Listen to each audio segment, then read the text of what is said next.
You're watching The Experience, Comic Culture and Sales, streaming live daily to Facebook, YouTube, Twitch, and Twitter.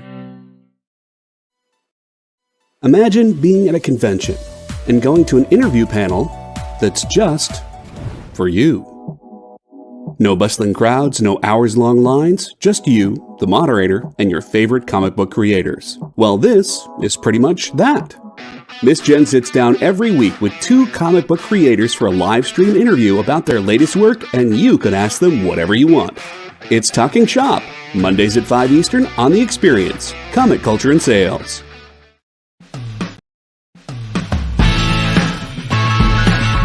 Join the party. Head over to our link tree to find all the links for everywhere The Experience is all the time.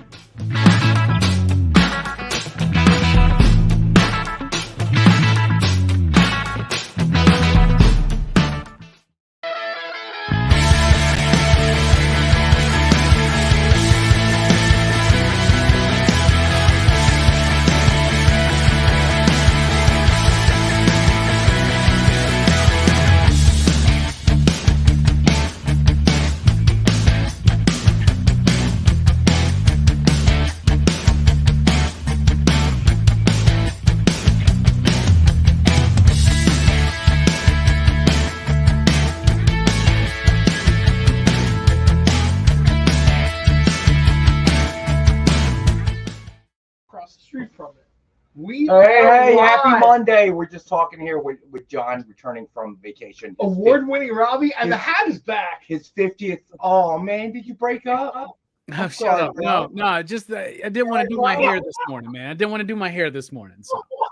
Was that really it? Did she leave you, buddy? I'm sorry if that happened. She saw some of those pictures from MegaCon. So I warn you, before you say anything further, Rockin' Robbie, PCP award winner, I have had a detailed conversation with our friend Bueller. About his on Friday night. Yeah, because he told me in Orlando that you were like gossiping about me and trying to get inside info and stuff like that. So I threaded some seeds out there.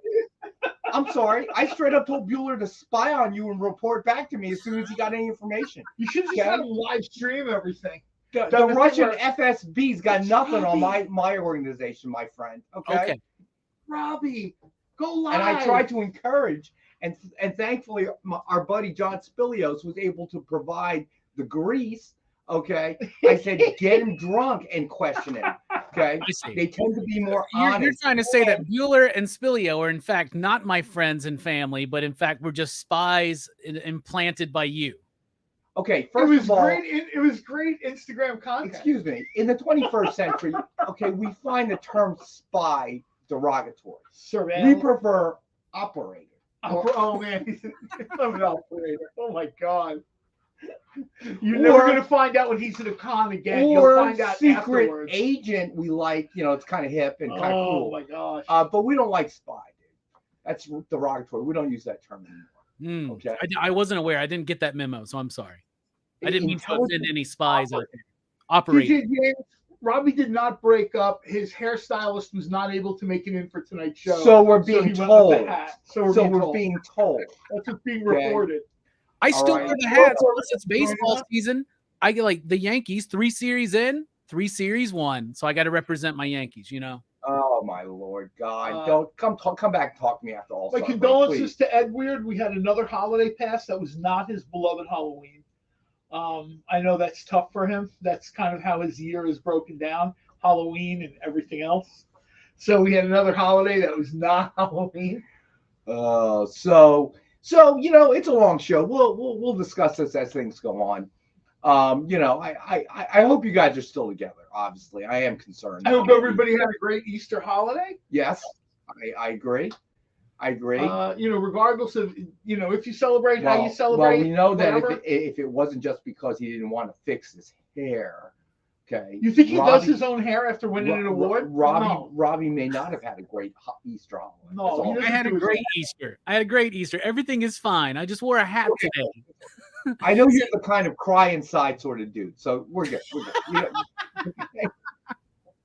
Cry inside? No. Yeah, Robbie's like that, man. He's a cry inside sort of guy. He don't show pain. Yeah. He's tough like that. Every life lesson I learned from Patrick Swayze in Roadhouse. Pain don't hurt. Just keep it all bottled up, right? Yeah, he's dead, by the way. I just want to point that out. Spoiler alert. I mean, what? What? Somebody doesn't know? That's right. Karate Man cries on the inside. Nice pickup. I like that. Cries on the inside. Oh, my God. But he did say you guys had a blast. Got a chance to meet our buddy John Spilios and his wife. Was hanging out as well. Heard you guys, nice. had some good beers, some good food, and Yeah, all jokes aside, it looked like they had a blast, man. Everyone I talked to who went to the con said, the con was, was totally. They just kept feeding Robbie beers until he stopped crying. It wasn't just beers; it was tequila. It was tequila that kept getting fed to me, man. Like, man, dude, you must have been really upset. That's awful. Moving straight up to the worm, baby. Oh man, virtual hug. Me and John, give me a virtual hug, different. It'll be okay. Oh my God. There'll be another one down the line. Thank you. We'll know when too. The hat will come off. We get over to San Diego. We're going to break out that real expensive bottle of Redbreast whiskey they have over at Lou and Mickey's, and then we'll see who stumbles back across the street to the hotel. I had a buddy one time that legitimately wanted to call an Uber, and I'm like, dude, it's across the street. If you know the way the convention center is laid out, here's the convention center street. Marriott's here. Our Hotel Hilton is right here. He wanted to call an Uber to take him like 1,000 yards. And I'm like, dude, you are not that drunk. He was totally that drunk. We got back to the room and we walked, and the Uber still hadn't gotten him back to the hotel yet. Was he yakking inside the Uber? It was not good. It was not good. There's a cleaning fee, Yeah, he didn't use my Uber account, so I don't care, man. I feel sorry for the Uber dude. I picked up the dinner tab, so I feel like I did my thing. I did what I was supposed to do. So Robbie did have a very good time. Bueller told me he conned you into an impromptu panel or something. Just kind of pulled you along and said, "Yeah, don't worry about it. Come on." Yeah, we got up on the main stage.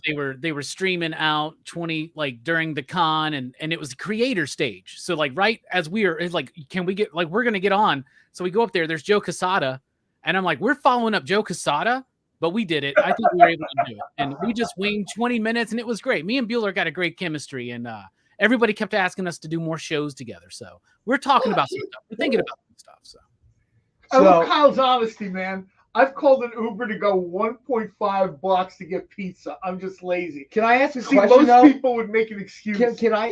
No, but he's not truly lazy.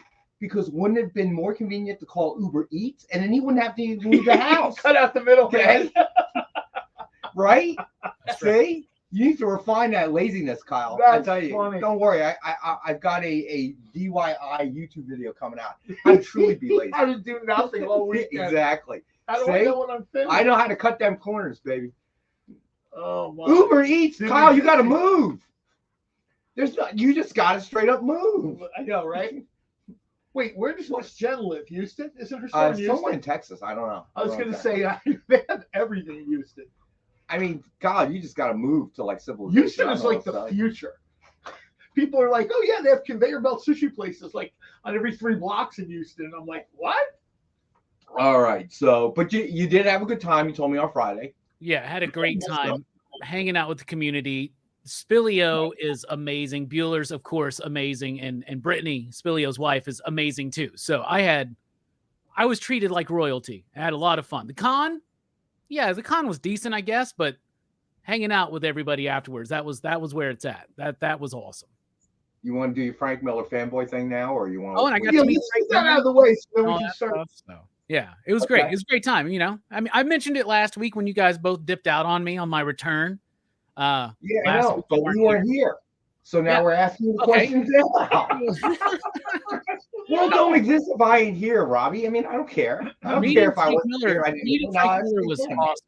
Meeting Frank Miller was awesome. And so we did a panel, right? So I did the VIP experience. I was first in line. I went in there. You get free 300 books or whatnot. And it was the 25th anniversary of 300.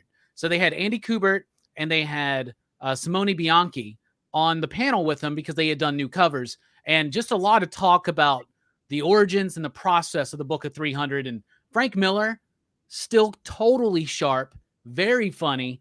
At one point he said, because Andy Kubert was like, Frank, you taught me about the importance of negative and positive space in a composition.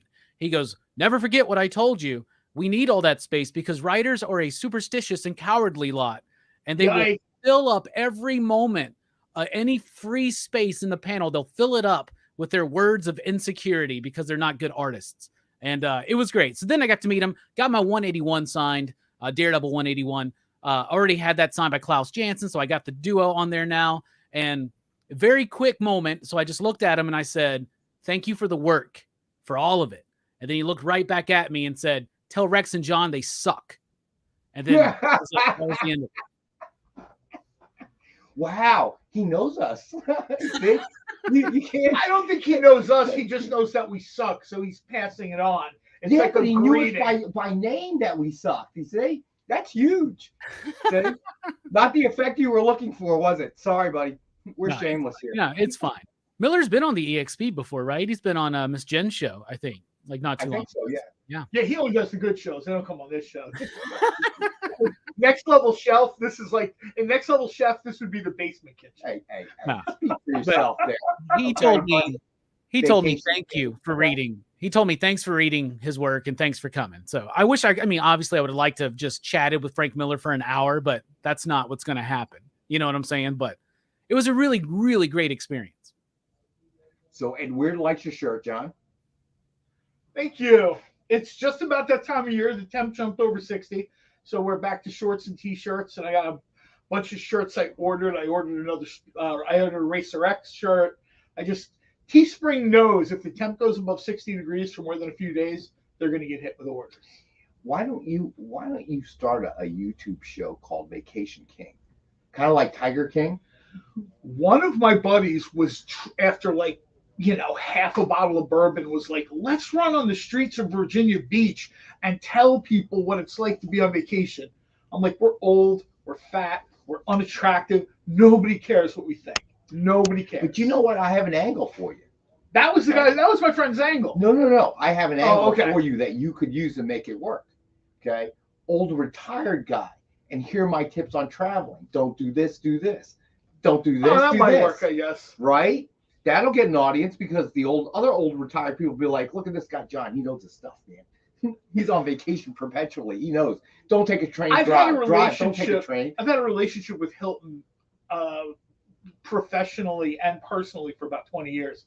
So if you stick with one hotel long enough, you begin to learn the ins and outs. You know which locations to stay at. Dude. You make friends. One of my longtime business / social media type acquaintances, she's like pretty highly placed in the Hilton hierarchy. So if I'm going to go somewhere, not all the time because I don't want to be a pest, but I'll text her and I'll be like, hey, I'm shooting down to, they just redid the hotel we stayed at in Virginia Beach last weekend. It was beautiful. I know you go to Myrtle a lot. Do go to Myrtle a lot. I go to Myrtle a lot to the point where they're like, hey, are you interested in buying here? And I'm like, hell no. Hell no. And weird, I would watch Healthy Cooking with John, sponsored by Bacon Grease, Lard, Butter, and Salt, otherwise known as Crisco. I would totally watch that one as well. I did make the popcorn one day. Everybody was super happy because I made bacon in the morning. The unit we stayed in was like a condo, not like a hotel room, right? So in the morning, I would make a whole sheet pan of bacon. And I found like a small glass and I kept the bacon fat in it. And everybody was like, ew, dude, what are you doing? Well, then 4 or 5 o'clock rolls around, somebody keys up a movie. We're sitting there and we've already had a substantial liquid lunch. And somebody's like, let's make popcorn. So, they have pots. They have all the stuff in these resort rooms. So I make the popcorn. And he's like, oh, don't you need butter? We have to go get butter. I'm like, son, sit down. You're embarrassing yourself. So, of course, I used the leftover bacon grease, which is coagulated into the popcorn. And so you got a second round of ews. And then, no, they were just like, dude, you really are a genius. I said, I know. And then instead of using like salt and pepper, I used, I think Kyle used a barbecue rub. I think it was Kyle who suggested that one time. Instead of salt and pepper seasoning, I used a barbecue rub. Right. One of my buddies has a barbecue joint here, and it was like a bacony barbecue popcorn. And that just, it was a whole stock pot, and it just disappeared. You see, so and weird, I'd watch Healthy Cooking with John. But I wouldn't actually go so far as to make anything. I would just call him and say, hey, listen, on last night's show at about 4 minutes, 32 seconds in, you made this recipe. Can you make that for me and bring it to me? That's how that conversation would go I down. did not do anything with Spam on this trip, but I did bring pork roll with me. And everybody was super excited because pork roll in Virginia Beach, not so much. No, it actually, outside of this general area, it'd be a challenge, wouldn't it? Some of my friends have moved over the years, but we're all basically Jersey guys, right? So some of my friends who drove up, one drove up from North Carolina, Asheville. He hadn't seen pork roll in 8-9 years since he'd been up, and he was super excited when he woke up. And I did the sandwiches. The bread was French toast, eggs. They did have Cooper cheese. Cooper cheese is really traveling real well. I did work for them a little bit before I retired. I had them on some of the food trucks. Cooper cheese, and basically then I put it back in the oven, wrapped it in a little tinfoil, put it in the oven. So when everybody woke up, their breakfast sandwiches were ready. Cool. And people were like, what is this, a breakfast sandwich, French toast? I said, yes.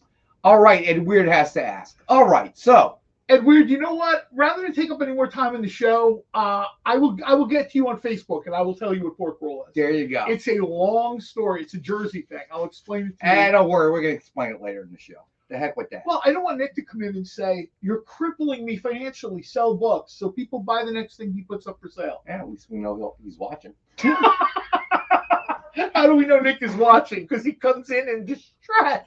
All right. So this was a John suggestion. So he texted me over the weekend. He texted me yesterday. Didn't he? Was he last night? Yeah, it was last night. John was working hard for about 10 minutes, which is his average work week, and texted me last night and said, hey, let's get some Blue Beetle stuff on.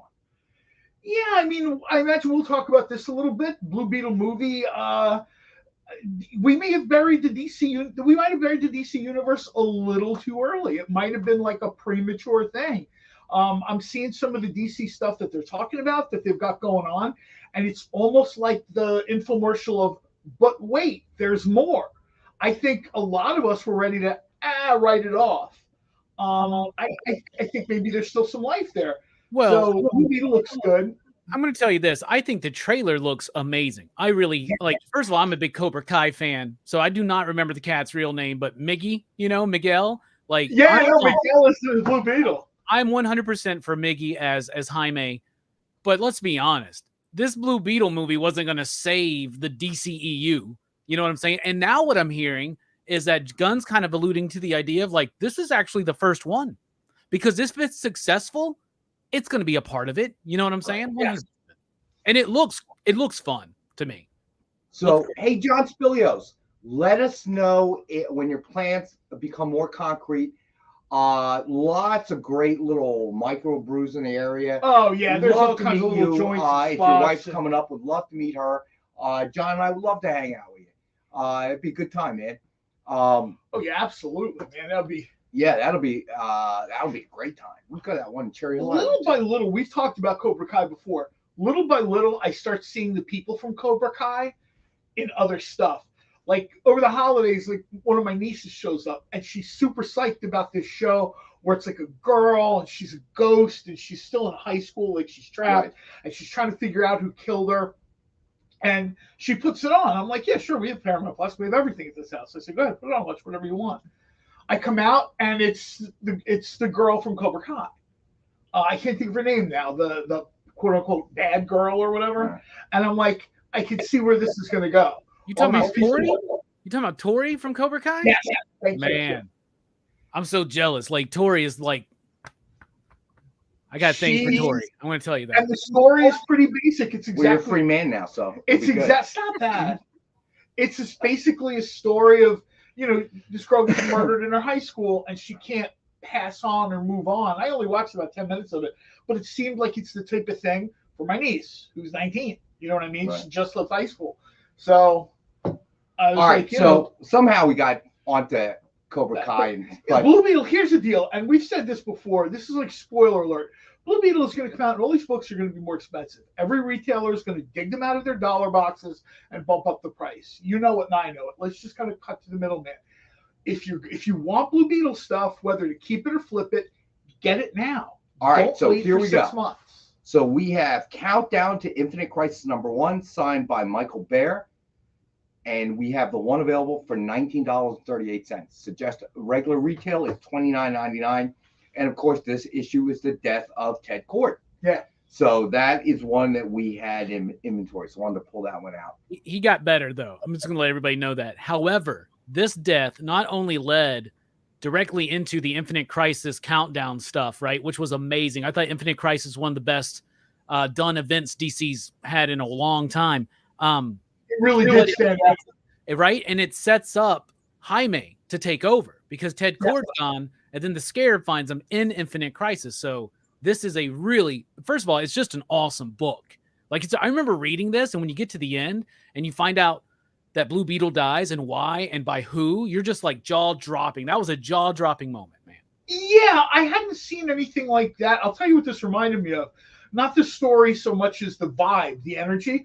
Was the first time you read the Brad Meltzer thing. Why can't I think about it now?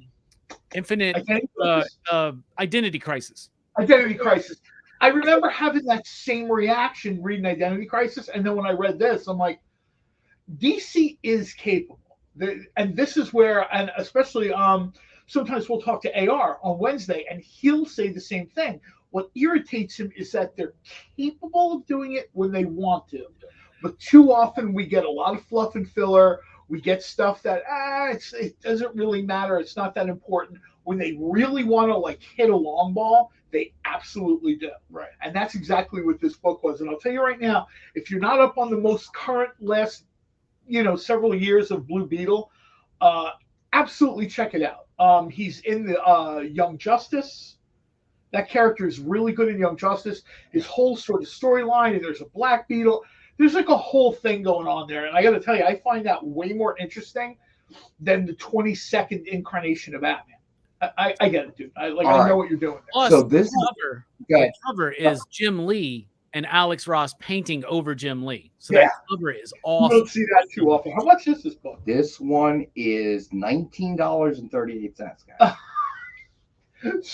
Don't leave this here for 2 hours, because I'll tell you right now, if not, I'm going to deliberately put this back on when the Blue Beetle movie comes out. It's $75 to teach you a lesson.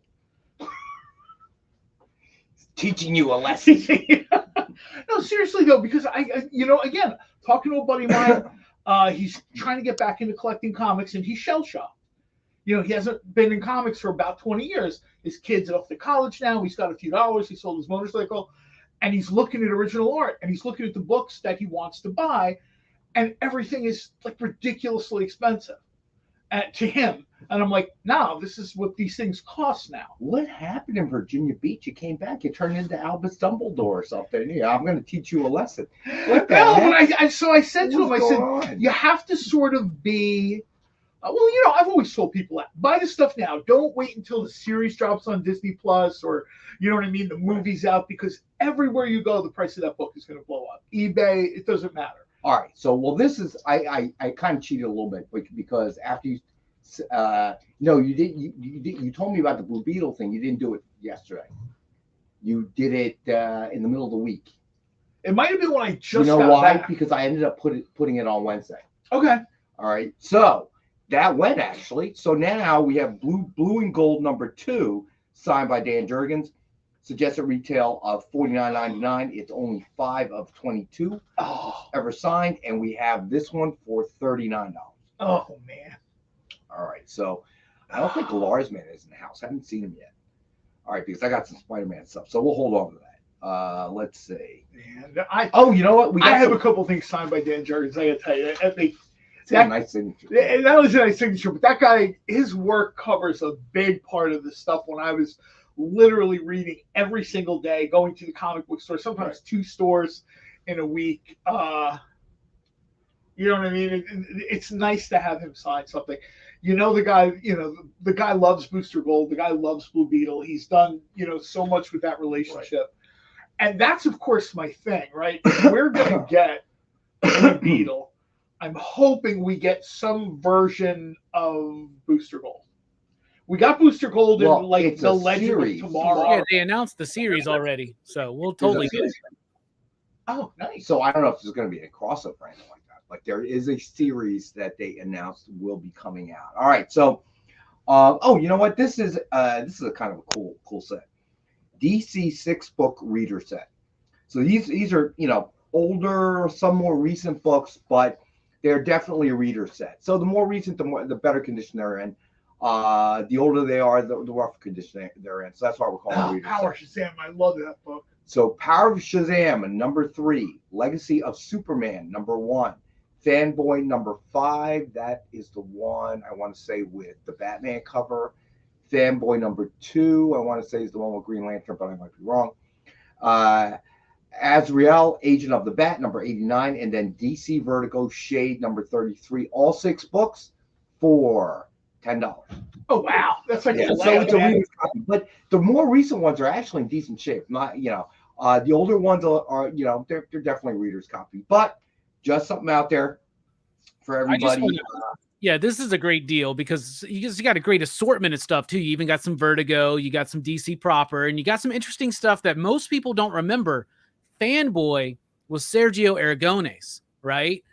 I remember loving that book. And so Mark Evanier, Sergio working together, the GRU team doing some fun stuff with DC characters, and Fanboy is awesome. It is worth it alone just for those 2 issues of Fanboy, for sure.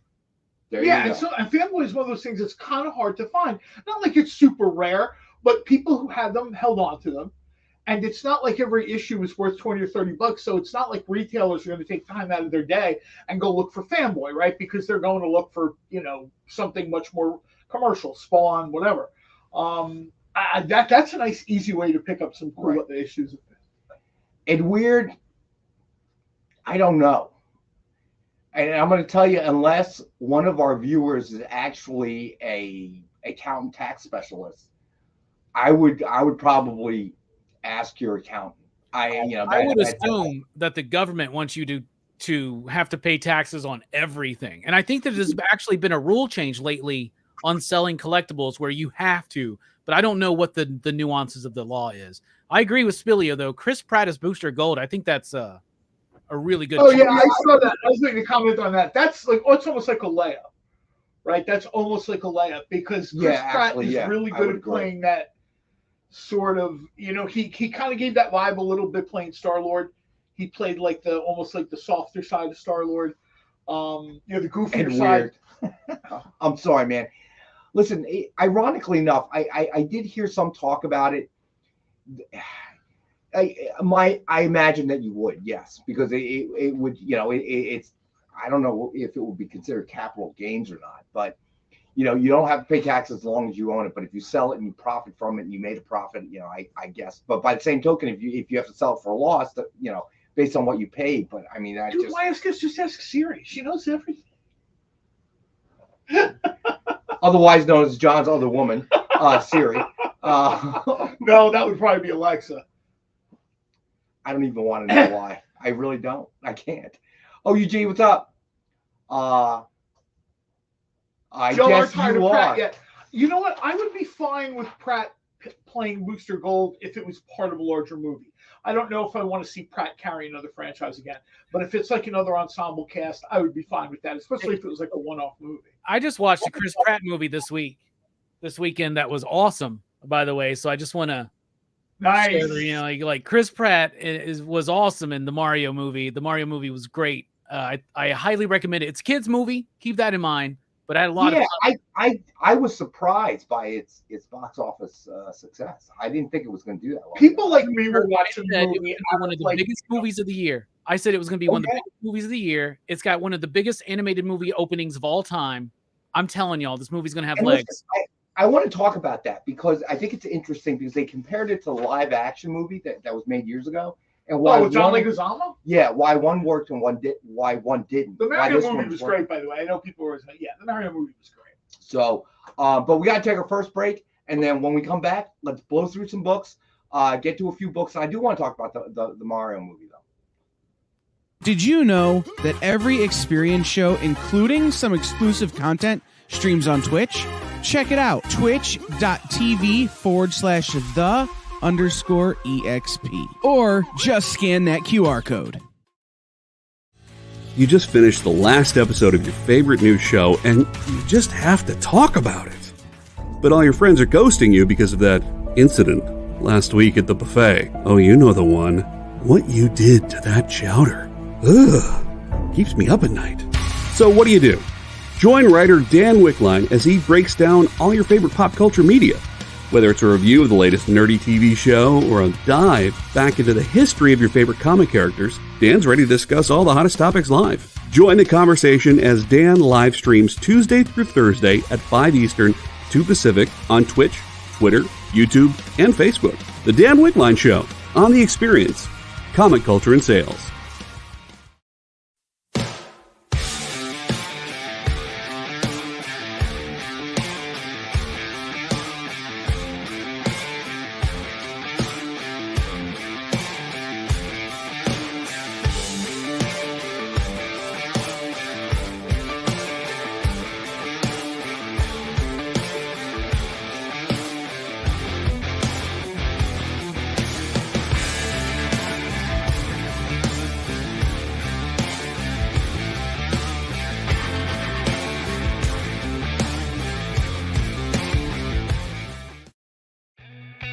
Programming on the EXP is made possible by viewers like you, or your local comic shop, or that Kickstarter you backed, or the publisher you like, or comic industry professionals who want to share a message with the world. Really, anyone who wants to advertise with us can. If you're interested in seeing a product you know and love, or are creating, or are publishing, or are involved with, advertised here on The Experience, and having your message shared with our viewers, please reach out by scanning the QR code below or visiting our website and using the contact form.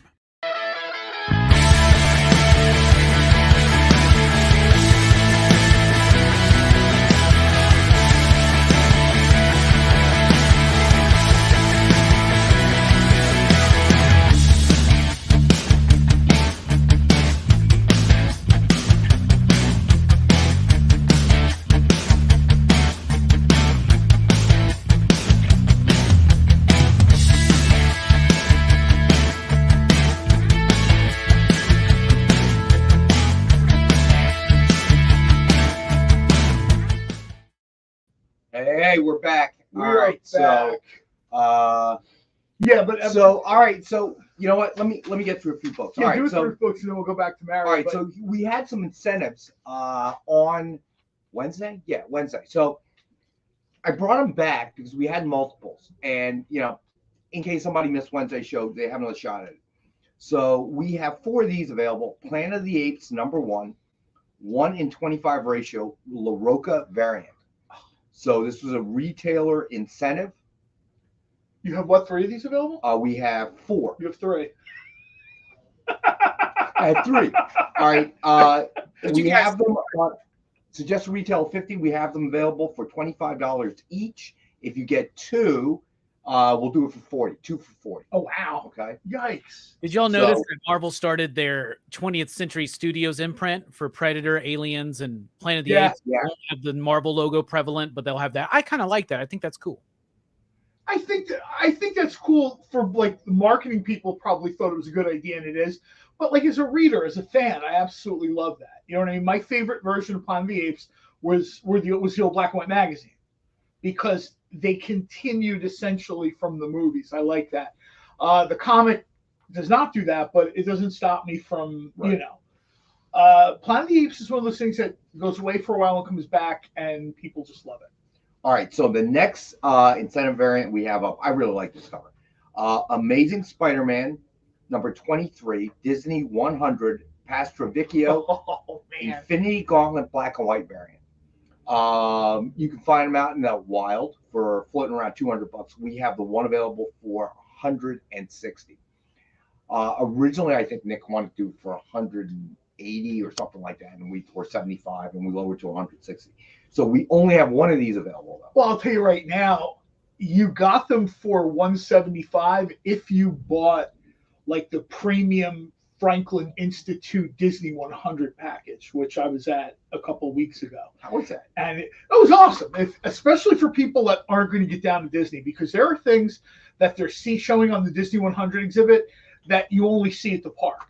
And if you're one of those people that are like, dude, I live in Idaho, I'm never making it to Florida. Well, I had my nephew, who hasn't been to Disney yet, and I was thinking about taking, me and my daughter taking him there, so he could see some of the stuff. But it's also kind of like opening a can of worms too. It's opening a can of worms. I'll tell you right now, people were shocked at the price.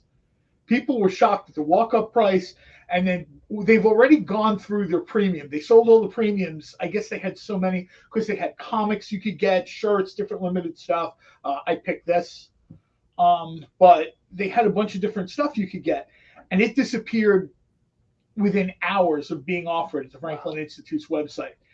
It is very, very expensive. If you live in this Philadelphia greater area, New York, New Jersey, Pennsylvania, it is very expensive to go. Usually the Franklin Institute's a thing where, it's like $80 a year and I go whenever I want to. I was a member when I worked more in Philadelphia. I was a member 4 or 5 different years, and it was great. We went. I was a member for a while when my daughter was little. Yeah, it's like a great thing. When I had godchildren that were real small, it was great because they had special days you could go or whatever. Yeah, and it was enough to keep them distracted. But now it's it is not, Ronald. The Disney book is not signed. Glad to see Ronald. Ronald messaged me with something else we'll talk about. We talked about Chris Pratt as, Booster Gold a little bit. One of the things that's out there in the ether is Chris Pine, which you've seen in a bunch of stuff, Captain Kirk, as the Green Hornet. They're talking about trying to get another Green Hornet film, but something a little more serious. I think Pine would be good, especially if they play it seriously, not off, not goofy. I like Seth Rogen. I just didn't want him to be the Green Hornet. Well, it's not the right. Definitely a different approach they were taking with that one, and I don't want to see that. I'm not saying we need a dark, gritty, grounded, Dark Knight version of Green Hornet, but I would like to see it not be so campy, So, Preston, we wouldn't want to devalue the book, okay? Yeah, right. I'm not signing anybody's book like this. These 1 in 100s, by the way. These 1 in 100s at my shop fly. Like we can't keep them. We can't order enough Spider-Mans to keep them. Like people are loving these Disney variants. Yeah, they are pretty cool. For a lot of the retailers, we're not the biggest fans of them because is there anything on that cover that tells you this is an issue of Amazing Spider-Man? No. Nope. So that's a little confusing because there's the regular colorized version that goes on the shelf, right? That's order as many as you want. And it's like, how do I display this? Do I got to bag and board it and write, this is a Spider-Man book, I promise? Well, the thing I really like is they went with Minnie Mouse as Captain America, not Mickey Mouse. I thought that was cool. Oh yeah, they went with Minnie Mouse, and that made my my niece very happy. You know what I mean? My favorite is Pluto as the Silver Surfer. That's my favorite. Yeah, it's kind of hard. I think that's almost everybody's favorite, probably, right? But if you look, they kind of did some. This is the light side. There's a dark side and a light side to Disney owning Marvel and Star Wars and all this other stuff, right? Books like this are the light side, right? The kind of getting the 20th Century Fox imprint for Alien and Predator and Planet of the Apes. That's the upside, right? The downside will be when Disney Plus is $39.95 a month and it's only me and like 5 other people paying for it, and everybody else is like, I'm out. All right. Yeah, OUG, you're right. Yeah, that's a good point, OUG. There was a bunch of people who were essentially getting this book. They were Disney fans getting the book. Like I said, the Franklin Institute. The lady I was talking to the day we were there, because we went to a separate line. You kind of went through a separate thing, than just going to the Institute. She's like, I don't think that they anticipated this many Disney collectors wanting comic books. They're not, not even like Disney comic books. Like, they wanted these Marvel comics because, it's a collectible. It was Disneyized. It was a collectible. And they ran out of them. They were just, they figured, we'll have this for the entire length of the exhibit. And they were out within hours. Everybody wanted the premium package. Nobody wanted to wait. Nobody wanted to do this. Everybody wanted to pick their day and time. Right. Of course, I'm always in that crowd, but I was surprised there were so many other people like me willing to waste all that money. I like JD's comment there. 3 dogs on the cover in different states of evolution. I like that. Nice. I like that. I always used to bog my mind. I was like, why does Pluto not get to speak? Like, I don't understand. Why is he an actual dog? And why do these animal people have pets that are animals as well? I'm so confused. But not every animal is a talking animal. It's kind of like Narnia, right? So there you go. Because Well, when I got older, you know what it reminded me of? Goofy, a little bit to touch on what JD said, is if you see Commandy, right? There are wild dogs in Commandy. But then there's Dr. Canis, who's like the evolved dog, who's like the science dude. And immediately I'm thinking, wait a minute, so they just evolved the one dog? And all the other dogs they left as war dogs? It was very bizarre to me when I was reading Commandy. All right. So we have a few single readers copy sets available. So I'm gonna blow through those real quick because they are $2 each, but we can do a deal for 3 for $5. All right. So here we go. First up, we've got Marvel Triple Action number 38, featuring the Avengers from 1977, $2. Khazar number 15 from 1998. Got that for $2. That's a great book. I love that run. So again, these are readers type of copies, and just putting it out there for anybody that wants to read, fill in a hole in their collection, whatever the case may be. Old Man Logan number 28 from 2017, $2. That's a dope cover. And by the way, Spilio, if you notice, that Khazar book is Khazar versus Punisher. Just pointing that out. That is a very good point. Thank you for mentioning that. All right. Future Imperfect number 1 from 2015. Also $2. Starhenge number 1 from 2022.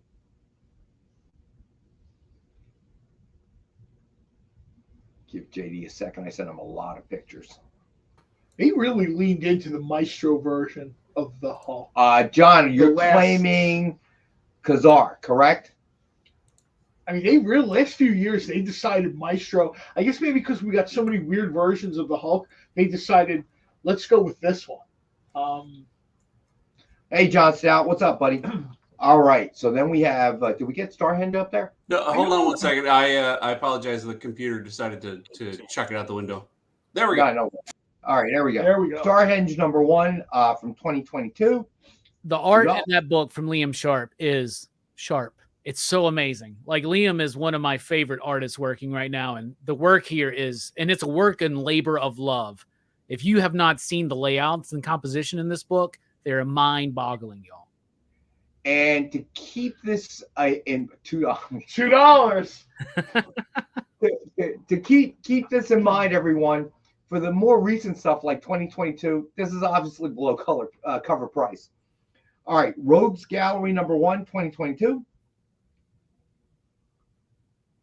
$2. Oh, that was like that got picked up or something. It was optioned. This book flew off our shelves. It became like a hyped spec book for a while. It may still be there, so that's a good pickup. This is going to be what, on Showtime or something? I don't know. I didn't read. I like that. It got picked up by somebody, but it's just everybody snatches up all these properties, right? And, right, but it doesn't necessarily mean something's going to get made. Well, yeah, it doesn't, but it does spike up those prices at first, and Rogues Gallery benefited from that for sure. I mean, Showtime, or was it Showtime or Cinemax grabbed up that Robert Kirkman demon thing? Outcast. Outcast. Outcast. Yeah. And I thought they did a good job, but it just didn't resonate with the audience. It didn't connect. Right. I remember didn't really connect either, right? So that's why, like, I'm like in Walking Dead, obviously, and Invincible have connected, and I think Kirkman's got. There's a book that he's doing with Chris Samney and Matt Wilson right now, and Russ Wooten, Firepower. It's one of the best. Like, if you love old school, like Shang-Chi, Iron Fist, Kung Fu kind of comics, and you're not reading Firepower, you got to read Firepower. Firepower is, I think, it's Kirkman's best work, personally. See, I always thought that Invincible is the best. If you want to do a comic book movie, like a high-dollar comic book movie, Invincible is probably where you want to go. I see Amazon kind of shooting around with, we're going to do Lord of the Rings, we're going to do this, we got Invincible animated. No. What you do is you find the right actor, and you go.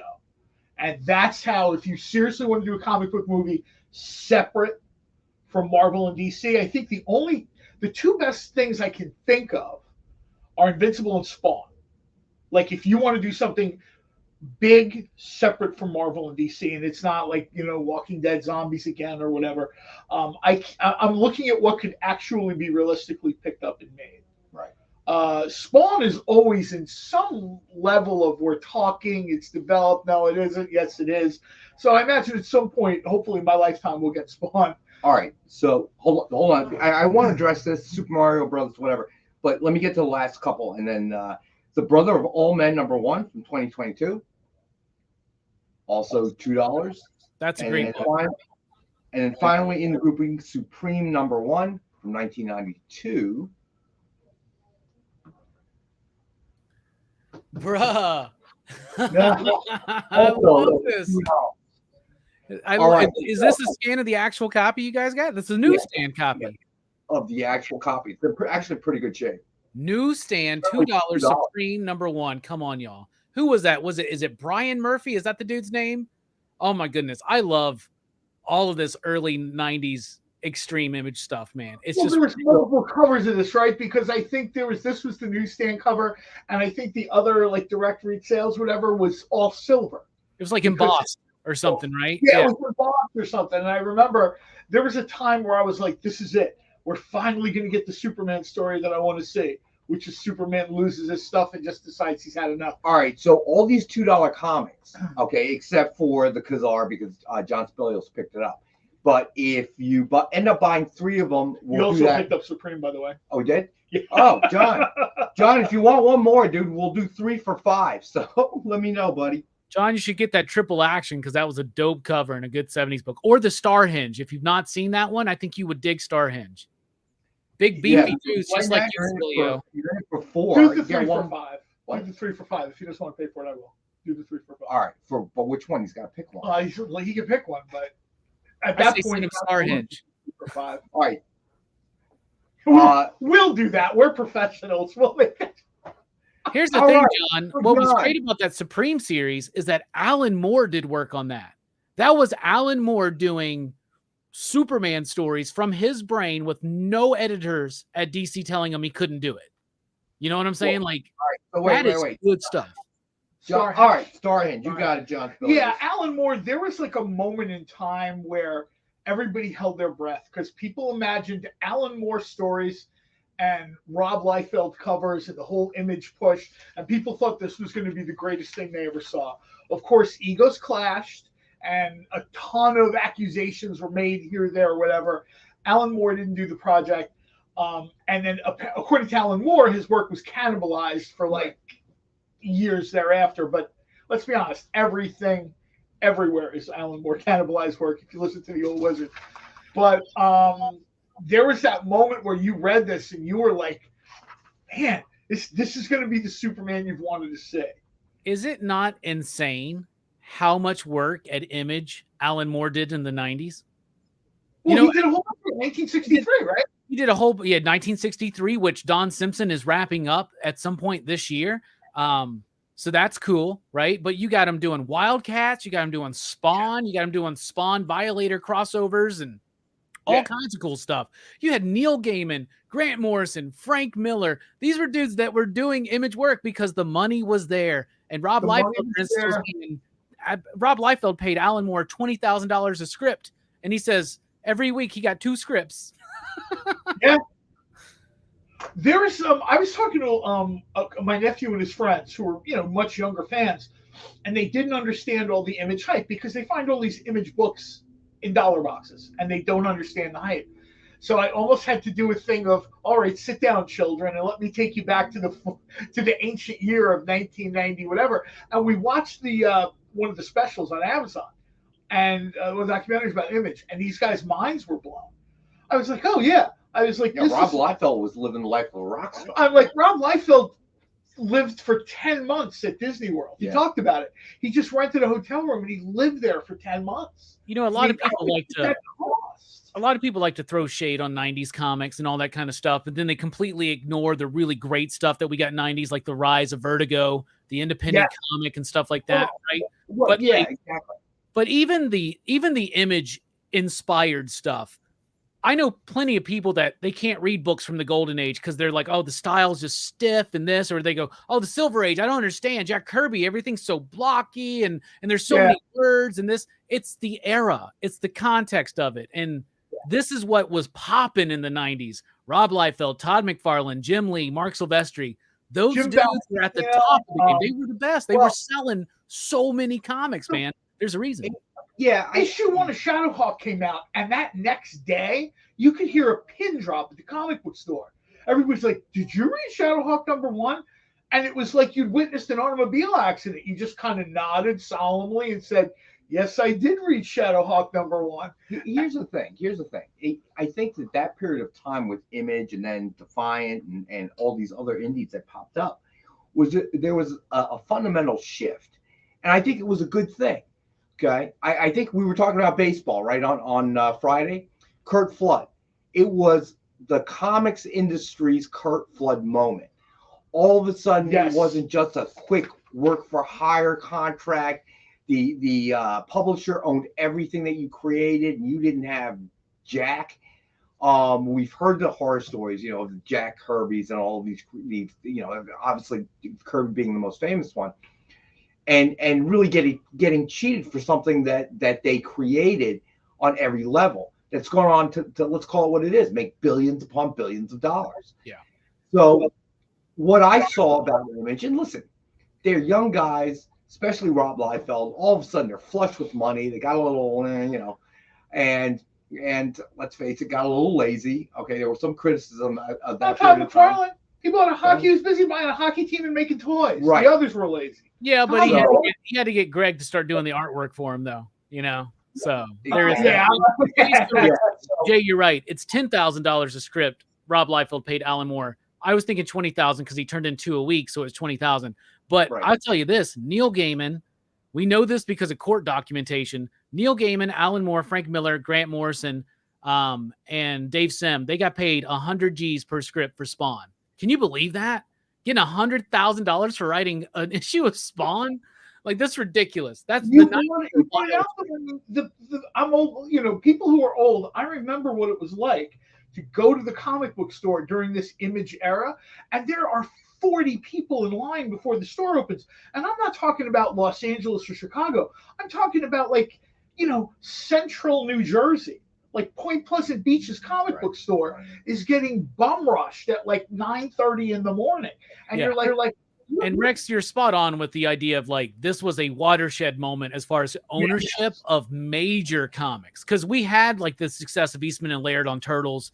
We had other smaller publishers, other people doing their own thing. Yeah, exactly. But in ElfQuest, all that stuff, right? But the Peonies, Image was able to do to take it to that next level. And one of my favorite things about the Image dudes is apparently they talked to Jack Kirby first. And they were like, we want your approval. We want your blessing for this because we're doing this because of your what we've learned from your life and your career. And Jack Kirby said, do it. They even brought Jack on, at the end, towards the end of his life when he did Phantom Force with them. And they all got to ink Jack Kirby. And that's such a cool monument to have. I think what shifted was all of a sudden you knew who the artist was, the creator was, the writer was. The industry had never really done that. We sort of did, to a certain degree. We knew who Neil Adams was, so the shift was already beginning prior to that. But we knew who Neil Adams was. We knew who Chris Claremont was. John Byrne. We knew who John Byrne was. But even though that shift, which I would call them the precursors to the Image guys, because at that point, all of a sudden, no, I want the John Byrne X-Men. I want the X-Men drama. Yeah. All of a sudden, the focus was shifting, but they still at that point in time were not benefiting from it. Not really. Another big influence on them was Frank Miller. Right? Frank Miller was a big deal to them because Frank Miller very quickly was like, I want to do my own thing. I want to do my stuff my way. Right? That was doing stuff that was Dark Horse that was doing 300 and stuff like that, right? Yes, Dark Horse was 300. And then we had John Byrne doing stuff like Next Man. Yes. Oh, dude, that was a whole thing. Like Dark Horse, that was almost like their response to Image. where they're like, Yes. all right, let's get these dudes. They brought in Mike Allred. It was their Legends line or Maverick? It was two, right? Stan Sakai was a part of that. Mike Allred, Mike Mignola. Those Paul Chadwick, Concrete, like. Oh yeah, oh my God, I almost forgot about that. That's how I got into all that stuff. That's how I understood what comics could be, was when I was reading Hellboy and Madman and Sin City and X-Men. Like, that's some of the most formative comics in my life. I remember thinking, reading Hellboy when it first came out, and I remember thinking, even then, who at Marvel or DC passed on this idea? Because this is awesome. This is absolutely awesome. So I'm picturing some editor somewhere in their very finite, minuscule wisdom said, no thanks, Mike, we're good. Like, who made that call? Because you should have been left out on the street with a box of your belongings. I mean, I'm pretty sure that Mike pitches that to someone and he gets told no. And now what? It's the 30th anniversary of Hellboy or something? I don't. Dark Horse RoboCop. Jane Onion. And Dark Horse is before Image, but it was after Image where they started that Legend line. Because before that, Dark Horse was mostly like licensed stuff. It was the Aliens book and stuff, Predator. And those stuff things was good. Yeah, that stuff was good. But when Sin City, Next Men, when they get Madman and they launch Hellboy, like that's where Dark Horse became legit, like really legit. Those are some of the best comics ever made still today. Yeah, to me it was significant because it seemed to happen around time of Death of Superman and Breaking of Batman and all of that. Well, I think the reaction that's the reaction. The death of the Superman, the breaking of the Bat, that's the reaction. DC's like, what do we got to do to like push these kind of numbers, right? They got to kill Superman. Yeah. You're absolutely right. I mean, Dan Jerkins is glad they did because he still gets money from the death of Superman. Think about that. Still today. Klaus Janson says his work on the Nightfall story has been the most lucrative paying work of his career because they just keep that in print over and over again. Yeah. Does anybody ever have trouble getting that? There's always a new version. There are always copies out there. Well, the point is that all of a sudden, the creators started to benefit. All right. It's almost like, believe it or not, I hate to say it, it's almost like college and NIL. Okay. The new name, image, likeness.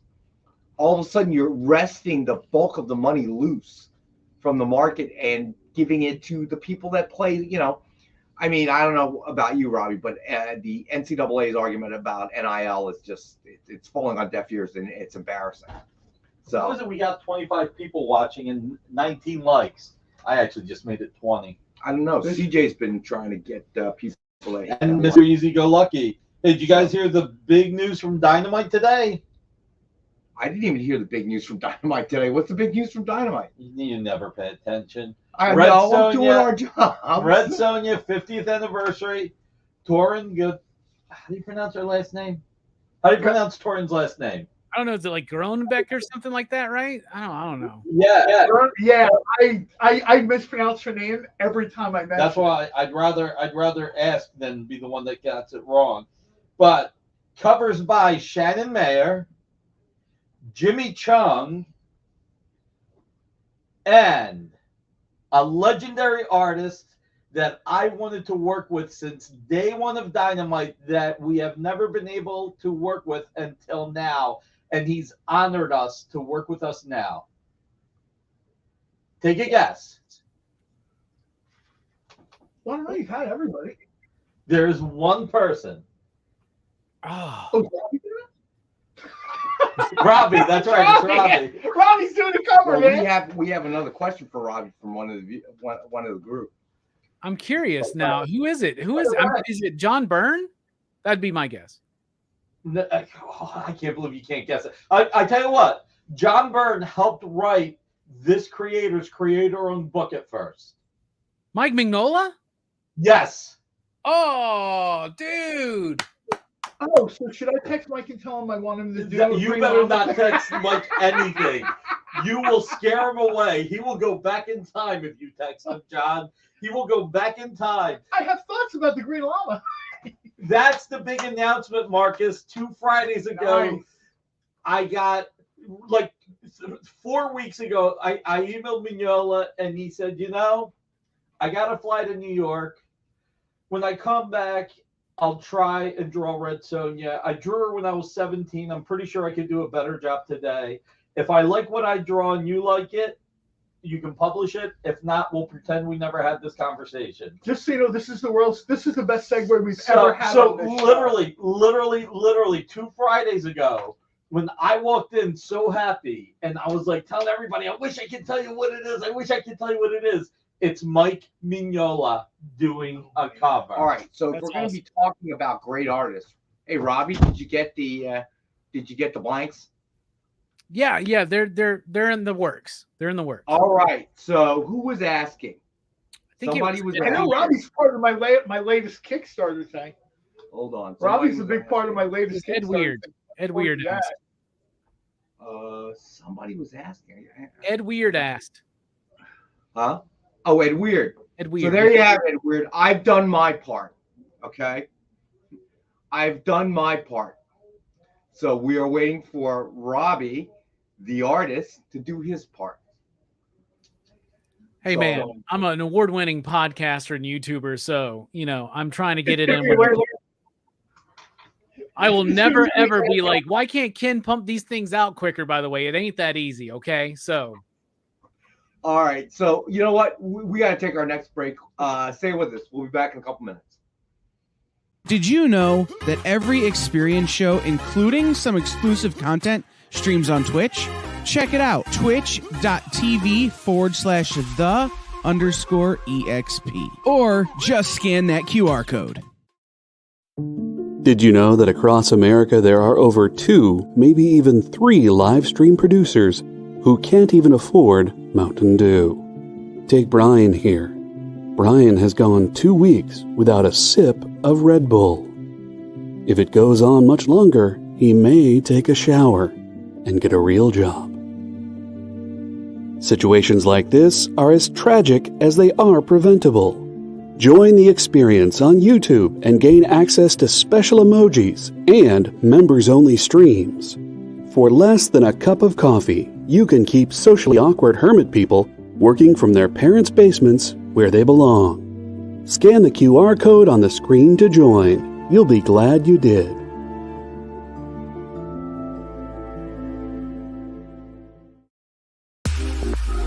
You know how when you go to Comic-Con, after Comic-Con, you go to the hotel bar, and there's a whole bunch of people playing music and dancing, and you've got Pikachu and Lara Croft Tomb Raider doing the cha-cha slide just down from Deadpool and Batman and Wonder Woman? That's every Saturday night over on the Experience Twitch channel. Join Taji Beats for the EXP Dance Party, exclusively on Twitch, twitch.tv/the_EXP.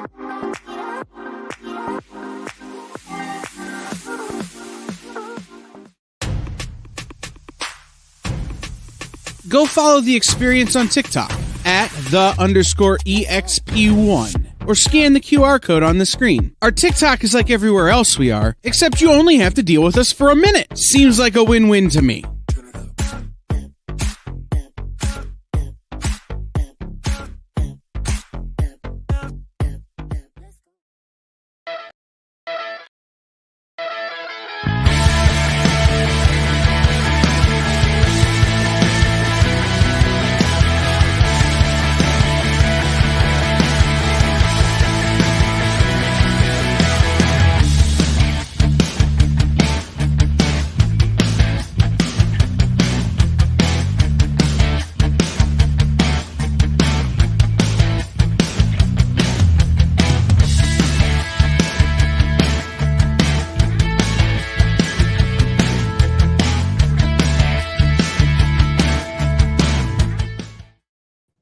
Hey, we're back.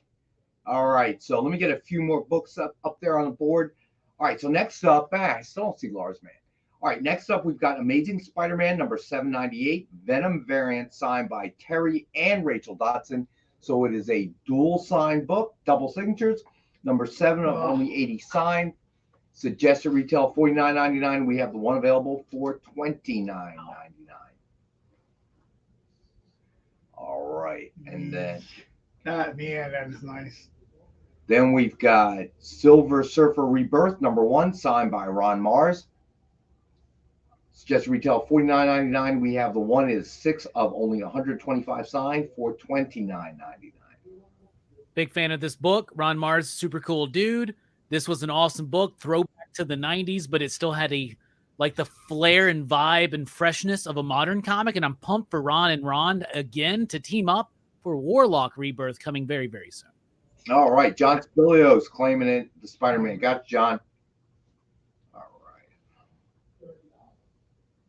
All right. So then this one is nice. We have Secret Wars #1, Dynamic Forces exclusive cover, signed by the original and classic artist Mike Zeck.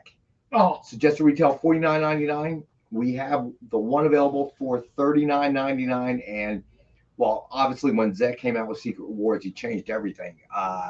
And didn't he? He came up with the black Spidey costume, which eventually turns into Venom, right? He helped. He helped refine the design, but the design actually came from a kid that sent the idea to Jim Shooter, because Jim Shooter told me at the panel that he actually had to get the kid to sign over the rights and stuff. But some kid sent in that design. Yeah, nice claim. We got Mr. Towers on the Silver Surfer. All right, Mr. Towers, gotcha. Oh, and Shooter talked about that at a con appearance that he did for Valiant at least 25 years ago. He didn't want to answer Marvel questions, but once you start asking questions, and he told that story, and it was hold so that cool. thought for 1 second. All right, Mr. Towers. So for anybody that's new to the show or never put a claim through before, so the way it works on our channel is as soon as you make a claim, you put it on the chat. Thank you, Mr. Towers. Click onto the link that JD has up. That will take you to a submission form. Very important, fill that out. So some people's screen names don't match their real names.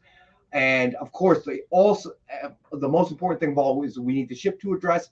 When you fill that out, we get an automatic email. We will invoice you tomorrow morning, and you pay that invoice, and then we'll get it right out the door. But the submission form is the key. Okay, all right. So thank you very much, man. All right, and thanks for joining us, Mr. Towers. Yeah, Shooter told that story, and I think it resonated with him because it reminded him of his original, his start in comics. He's 12, 13 years old, and he's got ideas for Legion of Superheroes or whatever, and they sort of, you know what I mean? And so when he did this, he was I remember he said it was very much like a full circle thing. Right. He felt like the circle had closed, and I think that was the term he used. So he gave him $200, which is probably 150 more than DC gave him when he turned in his first script for Legion, right? So I think it's also $8,000 less than Liefeld would have paid you. I know, right? That just shows you how times have changed, right? But I bet they were we'll pay your school lunch for a week, Jim, per script. Well, you know what? It's one of those things where you're oh, I'm so excited. I'm just a kid. I'm in middle school, and DC is going to have one of my stories, right? And you don't see the flip side of it, right?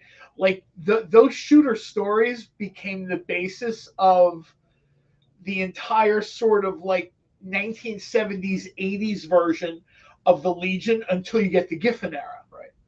Right? They're everything they kind of talked about, the sort of, guys dorm, girls dorm, you know what I mean? Shooter kind of changed everything. See, if this would have happened, if Lil Kevin would have sent that image in and had the contract drafted up after the Image guys founded the company, then he would be okay, but I need these kind of rights, and I need this and this and that, and he'd still be getting paid today, because otherwise, I want to go to Disneyland and hang out with Rob Liefeld too. By the way. All I imagine is some dude being yeah, dude, I designed the Spider-Man black costume, and everybody's sure you did. Sure you did. Reach the seat forever. Thanks for joining us, man. He's sitting at the end of the bar. Life has broken him. No, it was me. I did it. And then Todd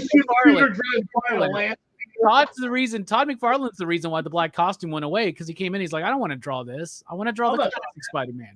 So, hey, buddy, I used to do a good Todd McFarlane impression. Now I can't do it anymore. Hey, bud, let me tell you something. I can't do it anymore. It's terrible. Well, probably because after the C&D arrives from his law firm. Thank you, Mr. Towers. Todd's one of the few people that Well, doesn't that care how many impression- awards Robbie had. That impression was not award winning. I just want to Hey, say. buddy. Hey, but all they got to do is give me a watch. And yeah, it's terrible. That's a terrible. I need to stop doing that. All right. No, Yeah. but you know what? It's Yes, right. please. If you've seen him do interviews, though, that's like his energy.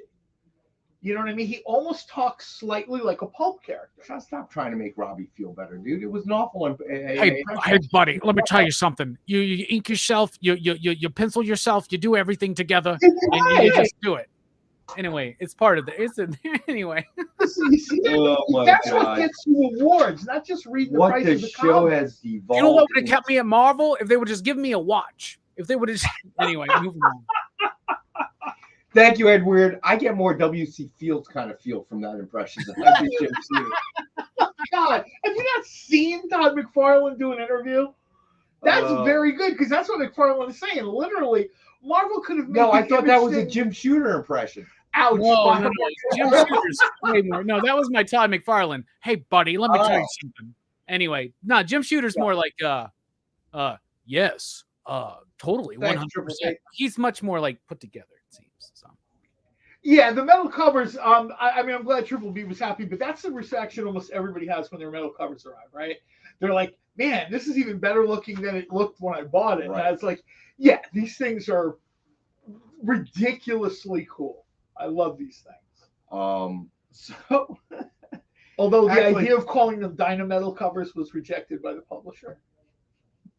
Oh, I like that. Dynametal. It sounds like a card series, right? Dynametal Series 3. Suggestion. I don't know. I could, The same person whose announcement today was going to be an ongoing Captain Future series, but that didn't happen either. So Reef, the Sea Forever. Yeah, I remember reading Secret Wars when it came out. It was very cool. I thought at the time. No, it's what they wanted to sell toys, and it was like a whole deal. I mean, it's hard sometimes, and we have to kind of explain this to people, where you've really got to understand the era. In the 80s, Marvel was very much into, they wanted to tell stories, but they were looking to sell toys. I mean, that's how you got ROM Space Knight and all this kind of stuff. Right. You know what I mean? That was the direction of comics at the time, where let's use these comics to sell toys.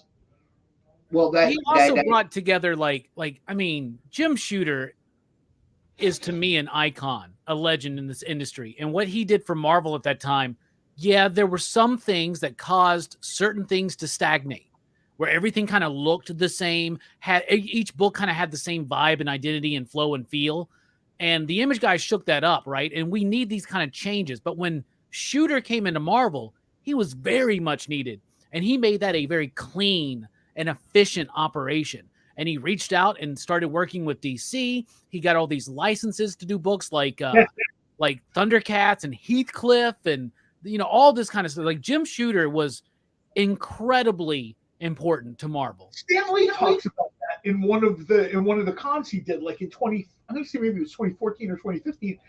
Stan talks about Jim Shooter, and when someone asked the Shooter question, there was this moment of ooh, like because Shooter's a controversial figure, but Stan, being Stan, was super gracious, and he said at that time, you know what I mean? I had stepped away from a lot of the day-to-day stuff.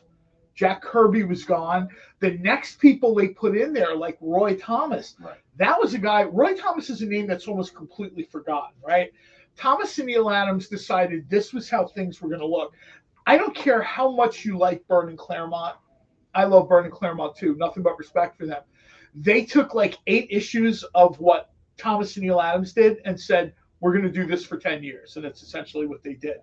Once Thomas left, there was this massive void at Marvel because you had tons of people that were just doing their stuff, right? Right. The writers were writing. The bullpen idea was even then starting to fall apart a little bit.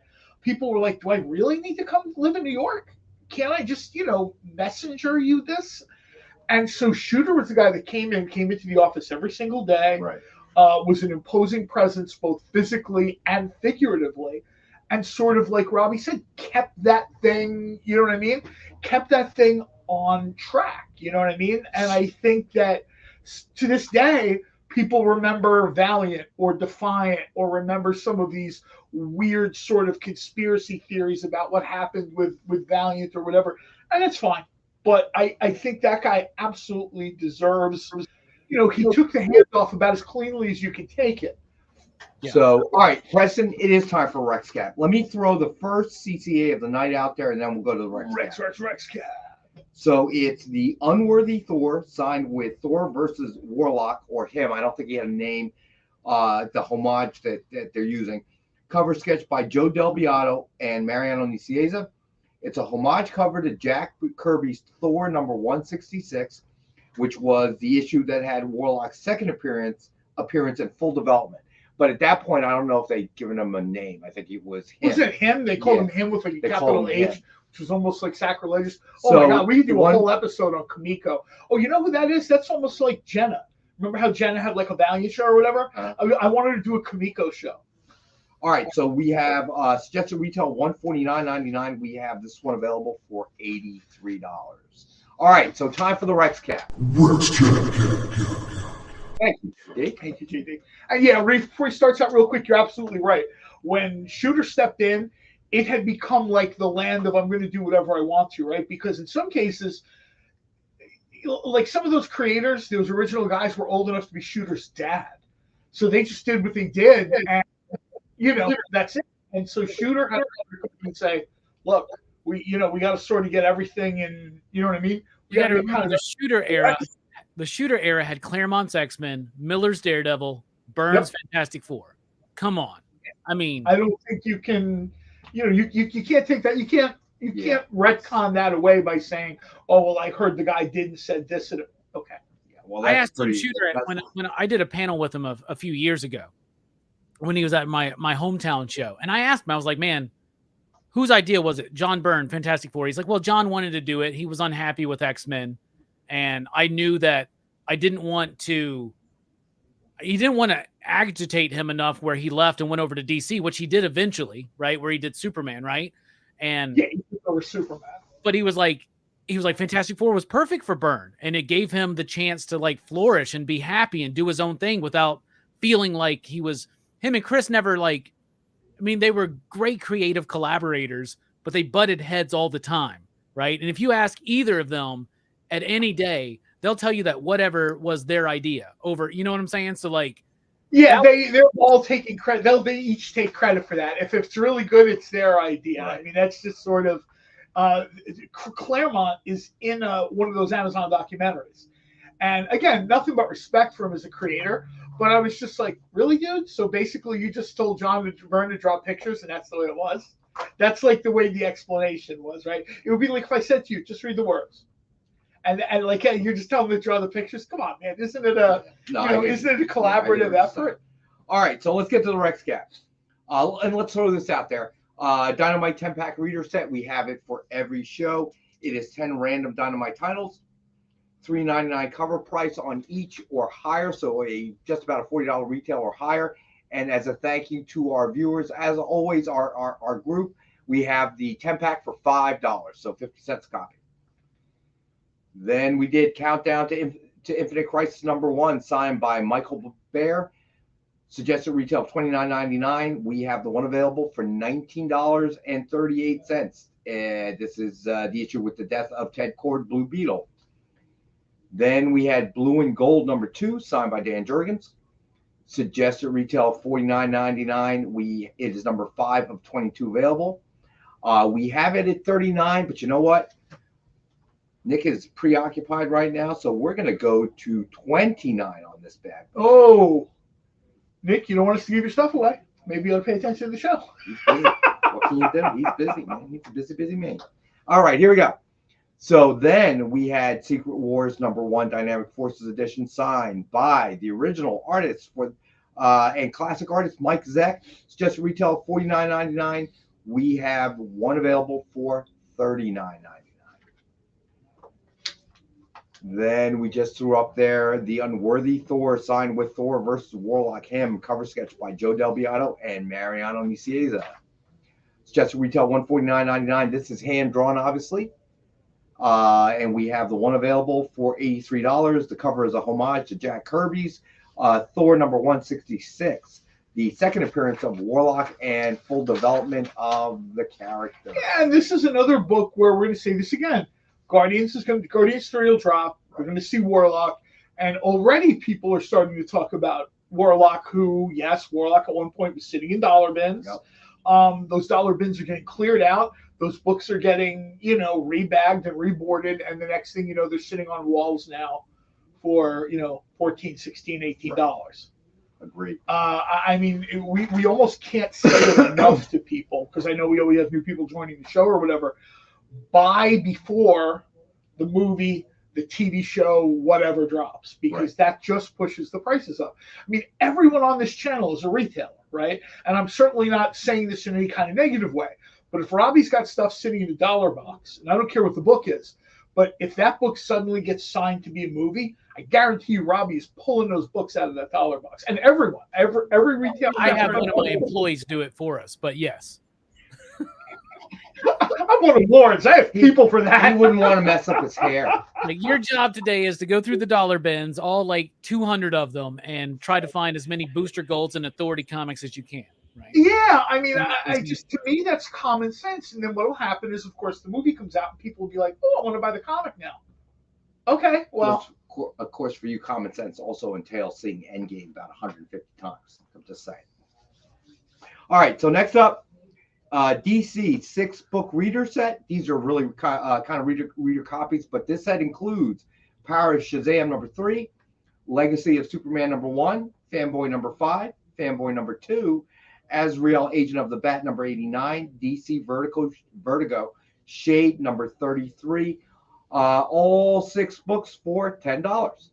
Telling you, it's worth it for the fanboys alone. It's worth it for them. Worth it. Yeah, exactly.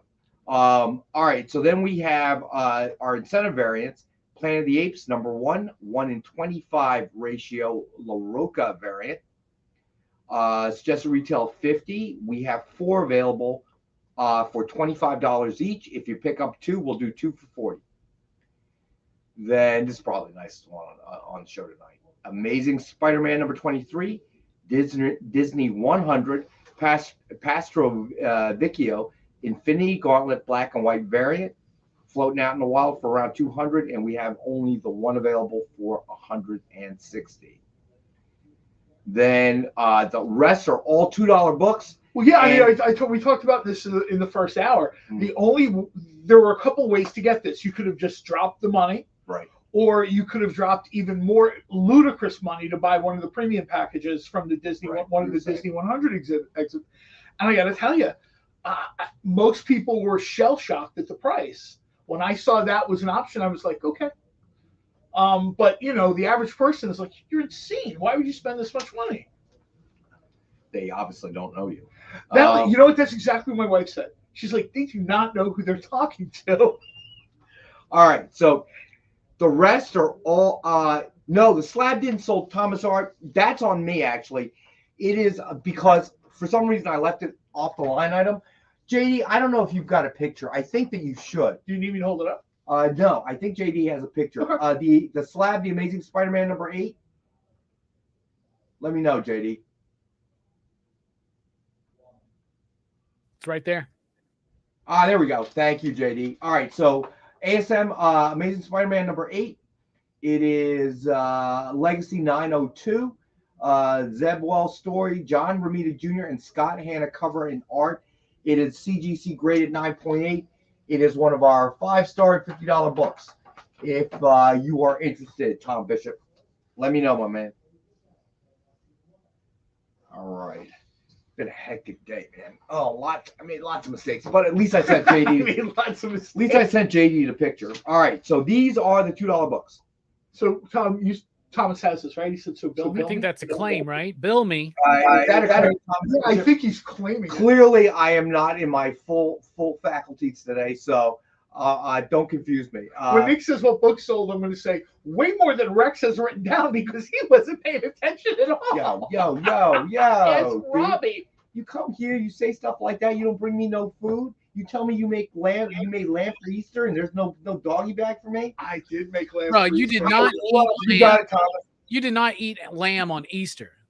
like the day that we're celebrating the resurrection of the lamb, you're like slaughtering a lamb and cooking it and smothering it. Yes, that's right. Because let's have the ham. Let's get the pig better. The look of revulsion on one of my wife's cousins came to say hello or whatever, and the look of revulsion on her face. And then when I said, it wasn't even like I got to the supermarket. I'm like, oh no, there's a quarter farm I go down and they raise. And the more I explained, I was trying to explain to her like how fresh and organic and natural this was. She was more and more horrified. Yeah, this lamb was ba-ba'ing earlier today.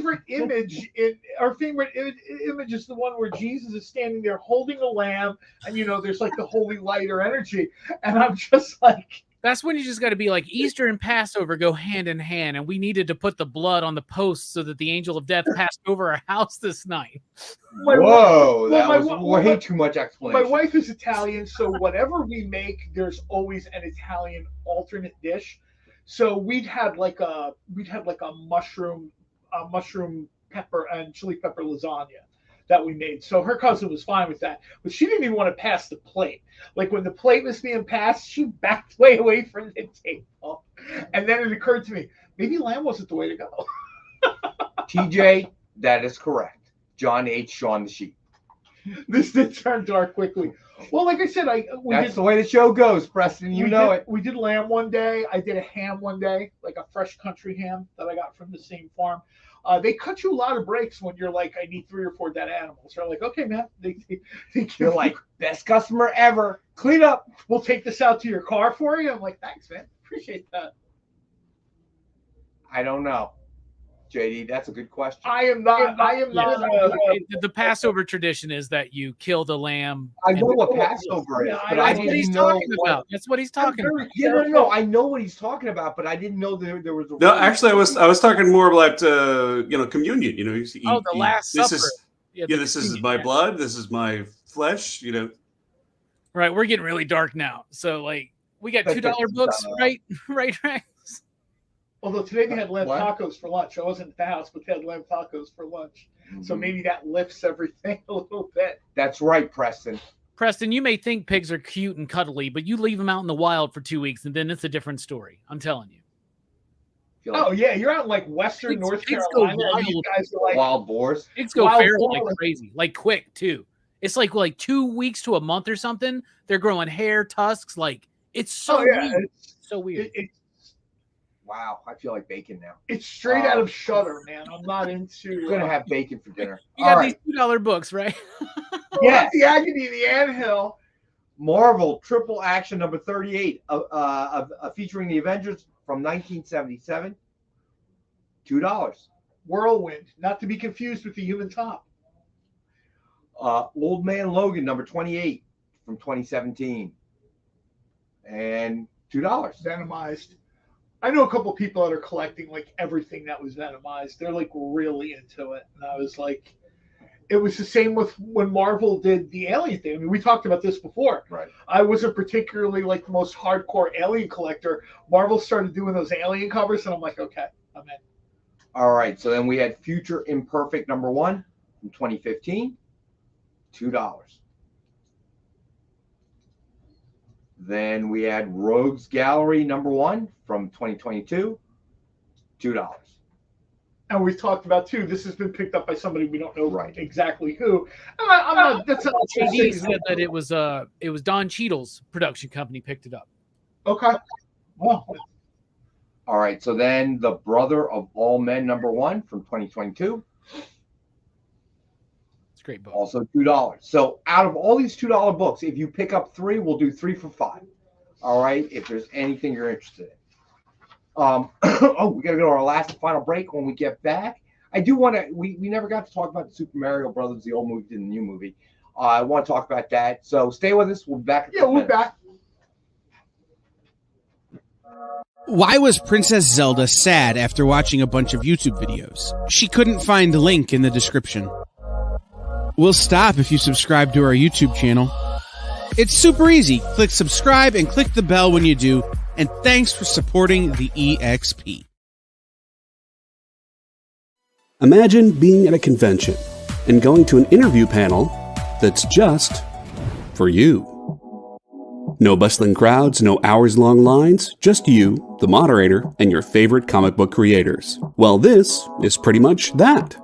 Miss Jen sits down every week with 2 comic book creators for a live stream interview about their latest work, and you can ask them whatever you want.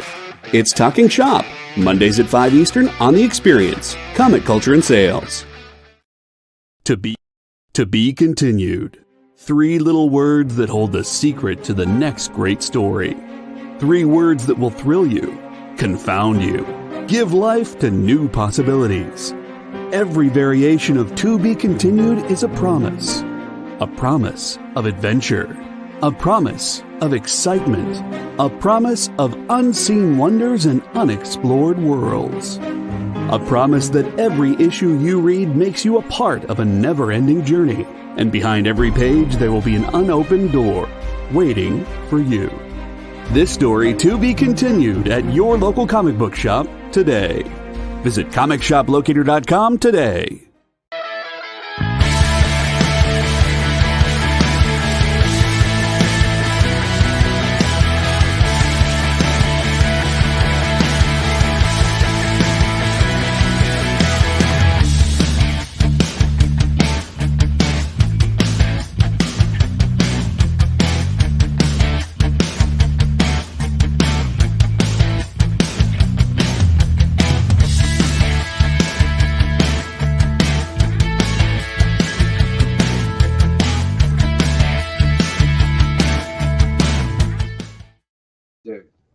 So we're back. So we're talking about our Easter experiences. I had a way more weird Easter experience than You didn't eat the squirrel, did you? No.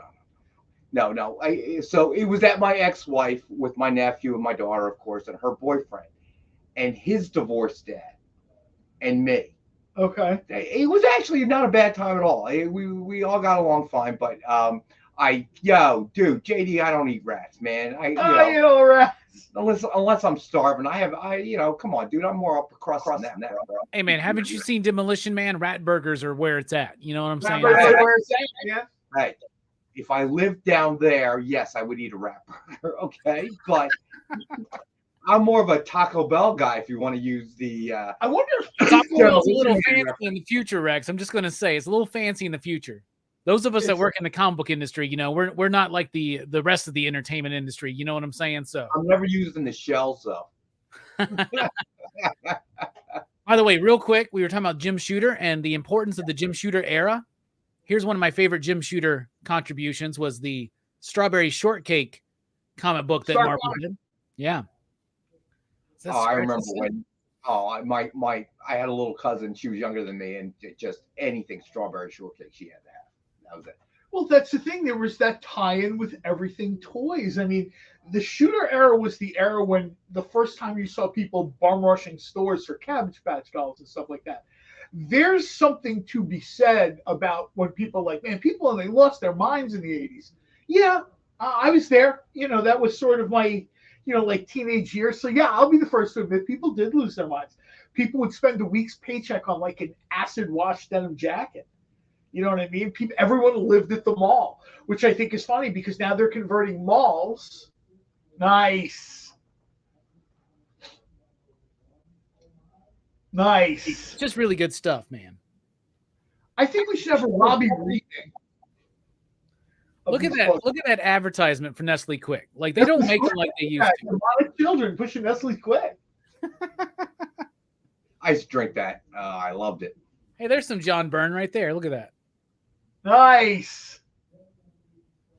Anyway, that guy loved drawing Sasquatch, didn't he? He did. I was just walking through the studio and I was like, "There's a Strawberry Shortcake book. I bet Jim Shooter was the editor-in-chief of that," and he was. So yeah, he was. Too funny.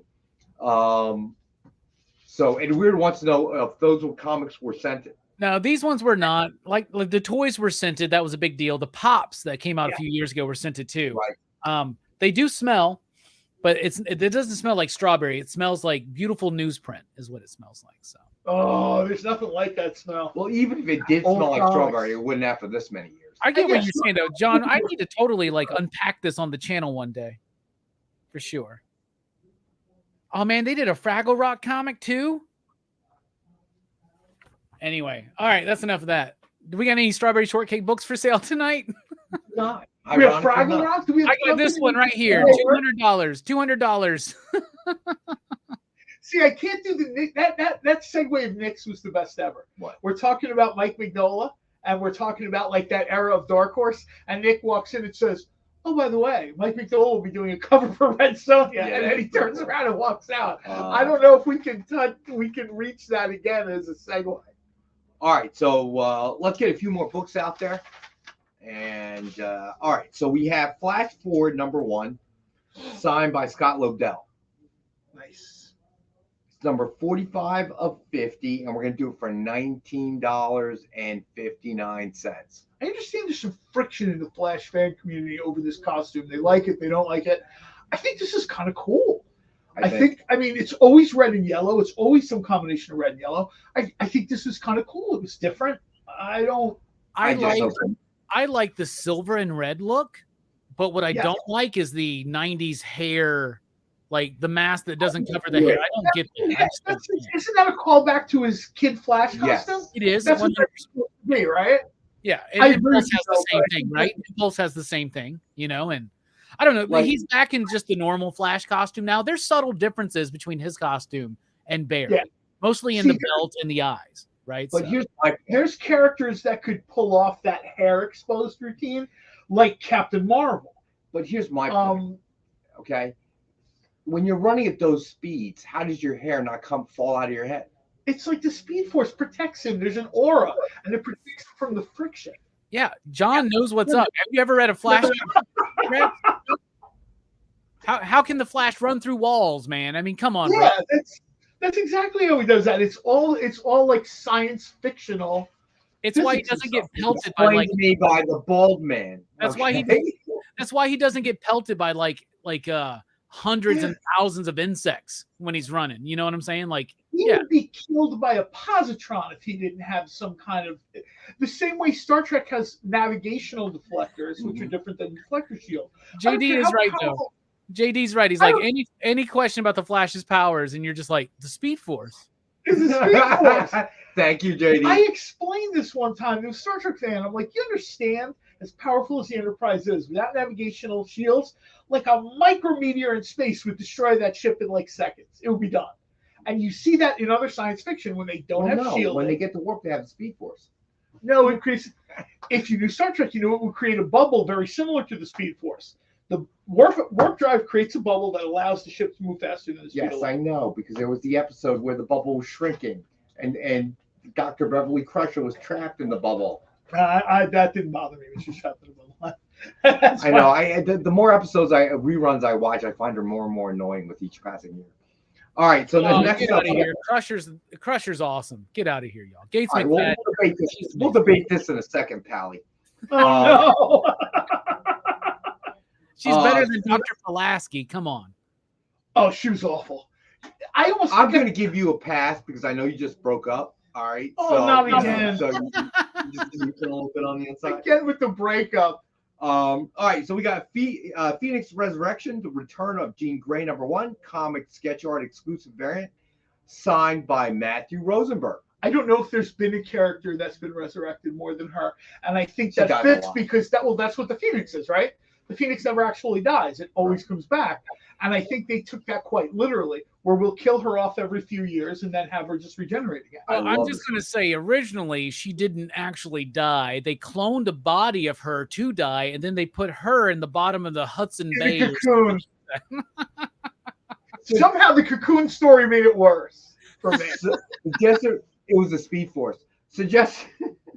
Don't make me bring Nick in here because he's a Flash fan. And you know what his answer will be? Go ahead. Bring him in. You know what his answer is going to be?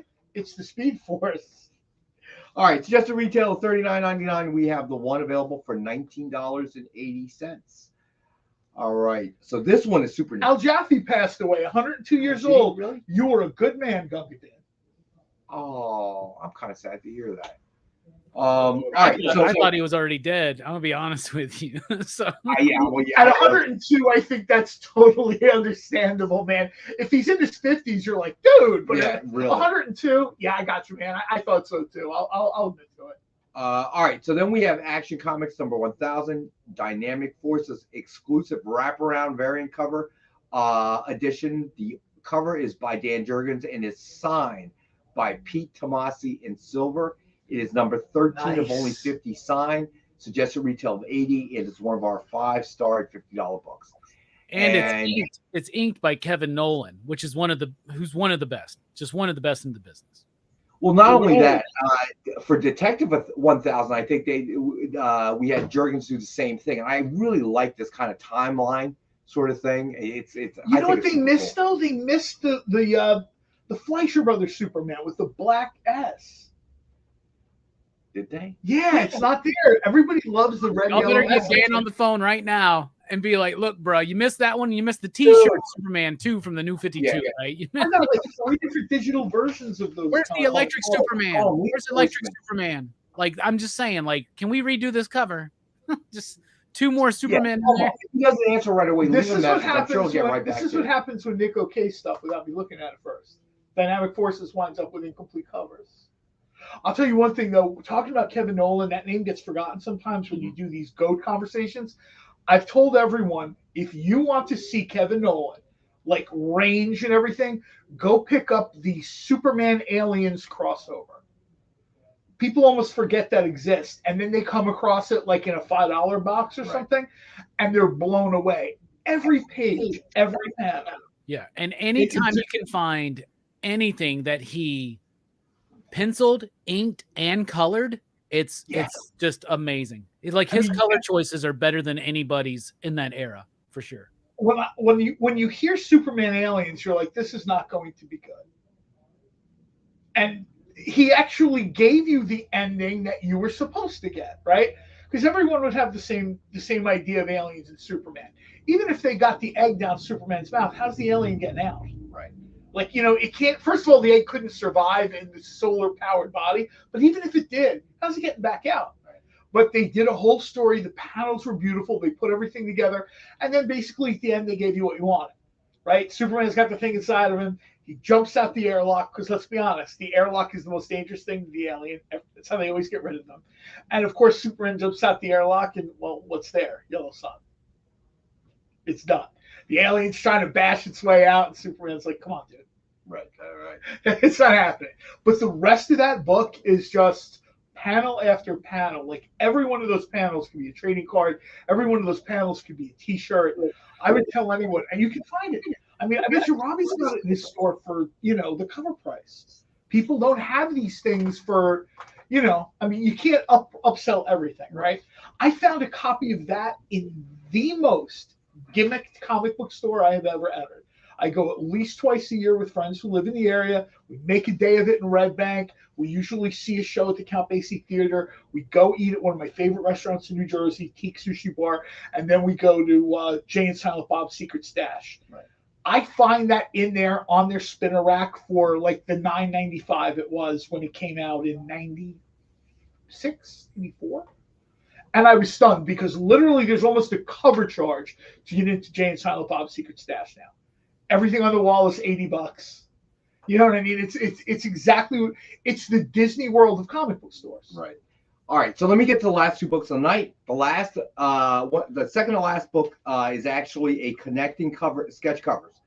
Hulk number 1 and Iron Man number 600 signed connecting sketch covers of Hulk versus Thor by Joe Del Biano and Mariano Nicieza. It's just a retail of $199.99. We have the one set available for $125. So the Hulk, after talking to Mariano, the Hulk is inspired by John Romita Sr. and the Iron Man is inspired by Jack Kirby. But they played with a little bit. As you can see, the Hulk is a gray Hulk, which obviously was not true during the Romita Sr. period of the Hulk. And then the armor on Iron Man is the stealth armor that was, I guess, more or less created by Bob Layton. Right. Yeah, that's the Asian. The gray armor? Would it be you, John? It was. I was actually in the room when Mariano said, what kind of armor should I do? And I said, my favorite Iron Man armor is the original gray armor with the antenna. And I think the antenna wasn't going to work. He's like, the antenna's just going to get in the way. But kind of graying the stealth armor. And if you notice it, it's drawn a little bit more bulky. Like Bob Layton, like if you look at Tony Stark's armor when Layton's drawing that book, that's snug. That's real snug. Yeah, it's You know what I mean? Now, I think what really happened is Mariano was like, man, my ink's running out on all my markers, but I got a bunch of grays. No, I love it though, because you never got to see that. You never got to see Gray Hulk versus that stealth armor, even if this was the original Mach 1, if you will, Iron Man suit. You didn't get to see that battle. So this is really cool and some nice brickwork, I'm just gonna say. Yeah, I mean, this is just very cool. This I got a feeling that comment's going to be like collars. No, I like that though. I Nice love the brickwork. fact. I don't know where they got the idea that red and gold was a great color for Iron Man. I have never been a fan of the red and gold armor. Really? I think that's why I have trouble connecting with that character. It's too McDonald's. It's just goofy. That's When why they I look- always liked the Silver Centurion look from the 80s when he was red and silver. That looks so sharp. That to was me. cool. Red and silver. We just had this talk about the Flash Forward book. Red and silver looks good on a cover. I'll be honest But with you the too. stealth armor looks good. Wonder Woman looks better when her tiara and her bracers are silver over gold. To me, like the new 50 era, I just love that look. The best I've seen Wonder Woman look like that is when Alex Ross did the trading cards for Kingdom Come. There's a set of trading cards, and then there's a subset of black and whites. But there's like 3 Trinity cards. They were like trace cards, and the silver and gold foil. Hers is the only one that had silver and gold foil. Like they all had two-tone foils, but hers was the only one with silver and gold. And that card is amazing. All right, so okay, here we go. Last book of the night, I forgot. Batman number 134, cover D, retailer incentive 1-in-25 ratio. It is the Frank Cho cardstock cover. Talking about negative space, Robbie. Nice collar. Yeah. Nice cat. It's a retail of 55. We have the one for 40, and we only have one of them in stock. All right, so you know what? I guess it's time for the second Rex cap. Wait, do we have any giveaway or anything tonight that we have to do? No giveaways. Okay. All right, so here we go with the Rex Well, it cap. just seems the show is flying, so I was like, we have anything else to do? Because you just came back from vacation. All right, so here we go. Dynamite 10-pack reader set. Suggested retail of $40 or higher. And as always, we have the 10-pack for $5. Can't lose it, 50 cents a copy. Then the Death of Ted Kord, Blue Beetle, Countdown to Infinite Crisis #1, signed by Michael Baer. Surprise, this one's still here. Get them now. We have one available for $19.38. Then we had Blue and Gold #2, signed by Dan Jurgens. Number 5 of only 22 signed. We had one at $39. I lowered it to $29. Then we had Secret Wars #1, Dynamic Forces edition, signed by original and classic artist Mike Zeck. Suggested retail $49.99. We have the one available for $39.99. Then we did Flash Forward #1, signed by Scott Lobdell. Suggested retail $29.99. We have one available, number 45 of 60, signed for $19.59. Then we did Phoenix Resurrection, the return of Jean Grey #1, comic sketch art exclusive variant cover, signed by Matthew Rosenberg. Suggested retail $39.99. We have this one available for $19.80. Then we did Action Comics #1000, Dynamic Forces exclusive variant wraparound variant cover edition by Dan Jurgens, signed by Pete Tomasi. Suggested retail of $80 is one of our 5-star and $50 books. We have one available, number 13 of only 50 signed. Then we did the Unworthy Thor, signed with Thor versus Warlock cover sketch by Joe Del Biano and Mariano Nicieza.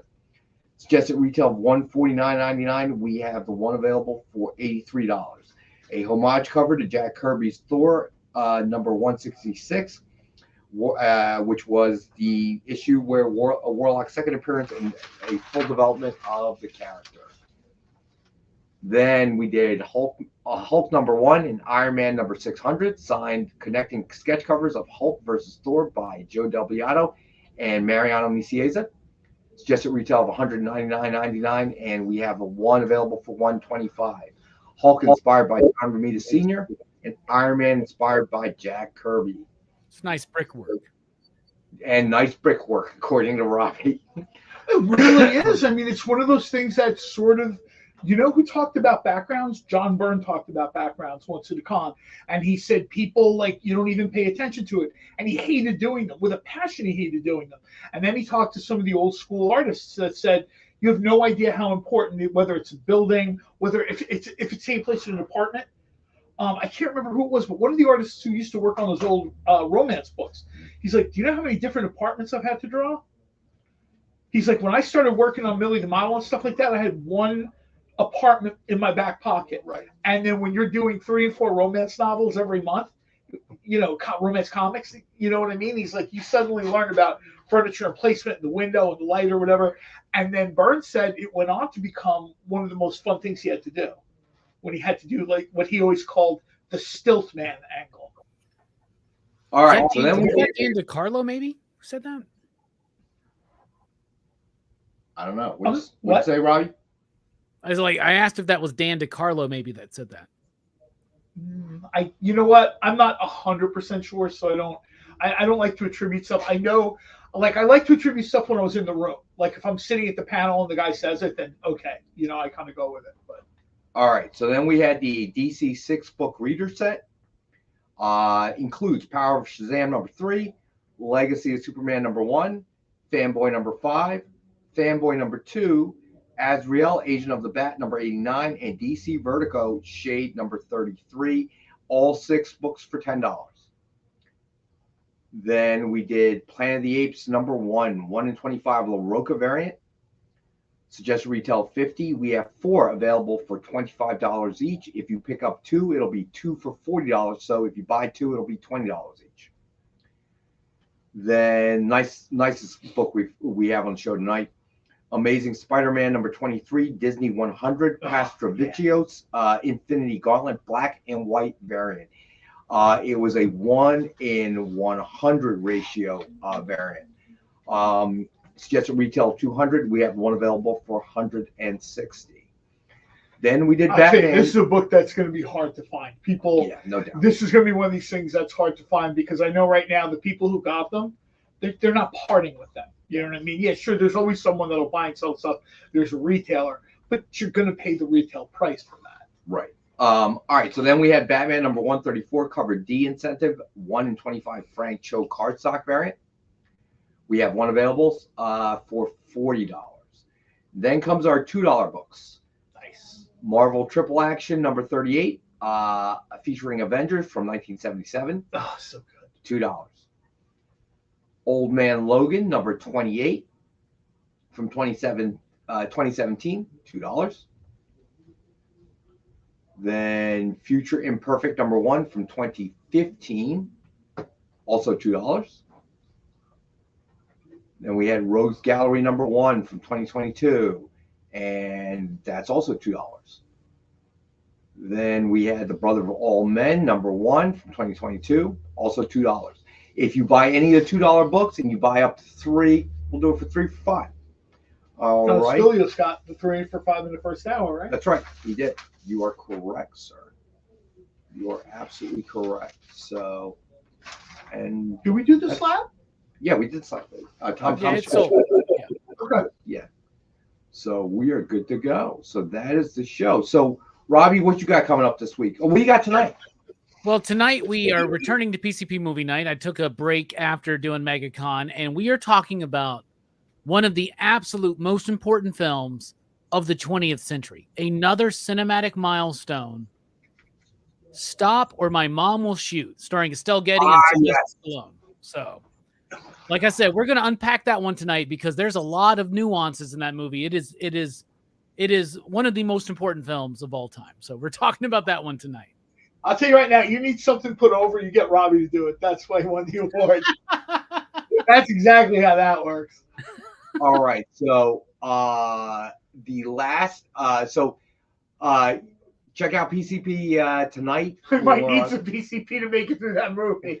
That movie is actually way better than people give it credit for. And I that's don't a big remember part of it being the that bad. Yeah, I remember enjoying it. It was a popcorn movie. It's a popcorn movie. You went, you had a And blast. it wasn't Estelle Getty I was worried about. It was actually Sylvester Stallone. I didn't know if he could pull it off. I think he Yeah, does great in the Stallone is film. And Sylvester Stallone was working on his legs in the before this movie, because straight up there's a bunch of like butt and leg shots of Sylvester Stallone. And I don't know if that was in his contract or whatever, but he's like, I'm not skipping leg day anymore. I want everybody to know it. Also, funny story, he got tricked into taking that movie by Arnold Schwarzenegger. Arnold Schwarzenegger was offered this film. He was like, this sounds terrible, and acted like he was wanting it. And Sylvester Stallone went ahead of him and tried to get it. And Arnold's like, joke's on you. I like it. It's a good movie, man. Oh, man. So we'll be back on Wednesday with Alec at 6 p.m. Oh, John won't be here. I will not be here. And then on Friday at noon, I'll be on with Robbie on PCP. Topic of the day, who knows?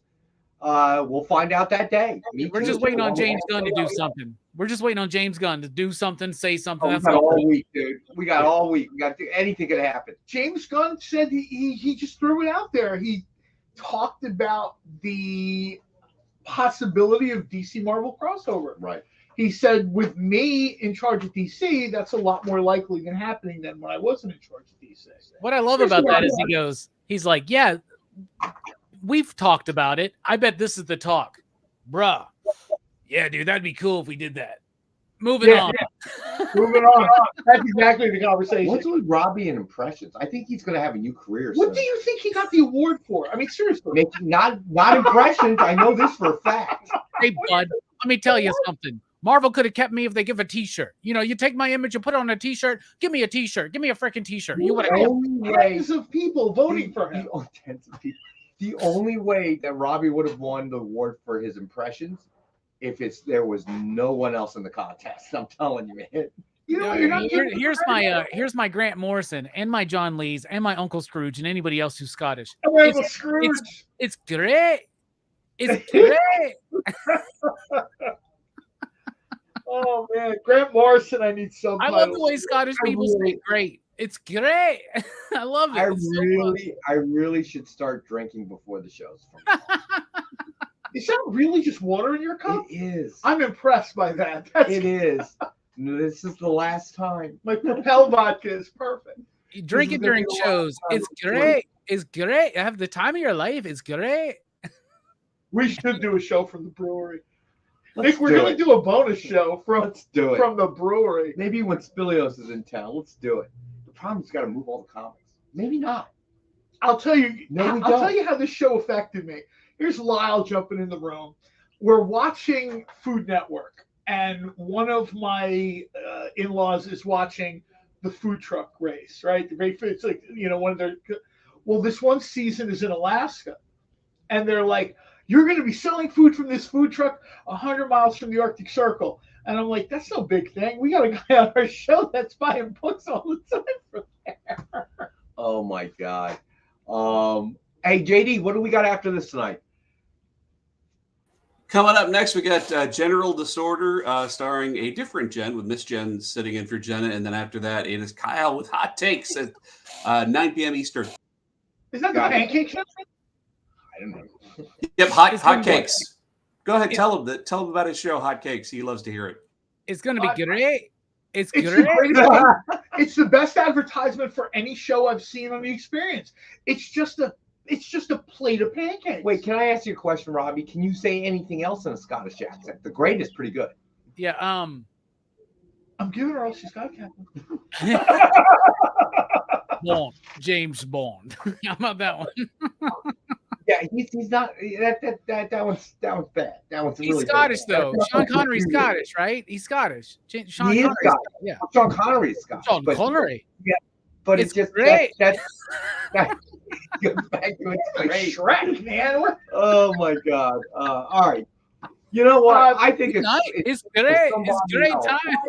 To come on the Experience. Thanks everybody for joining us tonight. The people who bought books, good on you. The people who passed on books, shame on you. The prices are going up. John's going to teach you a lesson. Seriously, one of these books is going to be $75, and I'm going to go, what did I tell you? Now he's going to send Nick an email. I need these books raised to $75 so I can tell everybody I taught them a lesson. Have you ever seen me hesitate to bomb in his office? I have not. Hey, bud, I got something to say. Maybe that's why I'm on the phone with Amazon. Be quiet. Maybe that's why the locksmith was in yesterday. Anyway. All right, listen. Thank you, Seriously, Robbie. all jokes aside, everybody, thanks for joining us. Check out Robbie's show. Check out the rest of the shows on the Experience. Rex will be here in a semi-sober state on Wednesday. Scrooge McDuck. Scrooge McDuck. Man. Glad everybody had a good holiday weekend. Absolutely. All right, we'll be back Wednesday with Alec, our buddy AR Comics. Again, I'll be on with Robbie on Friday at noontime Eastern on his channel. And check out Stop Where My Mom Will Shoot tonight with Rockin' Robbie on PCP. All right, thank you, everyone. Have a great night, everybody. Do you remember what it was like when you were a little kid and you got a letter in the mail? Now imagine that letter was filled with information about your favorite shows, pop culture questions, links to things you're going to want to see later, and even sneak peeks at upcoming programming here on The Experience. That's what the EXP mailing list is. Every week, we send you sneak peeks, information, and all of the relevant links for all of the shows you want to see. Sign up now on our website or scan the QR code that's on your screen right now.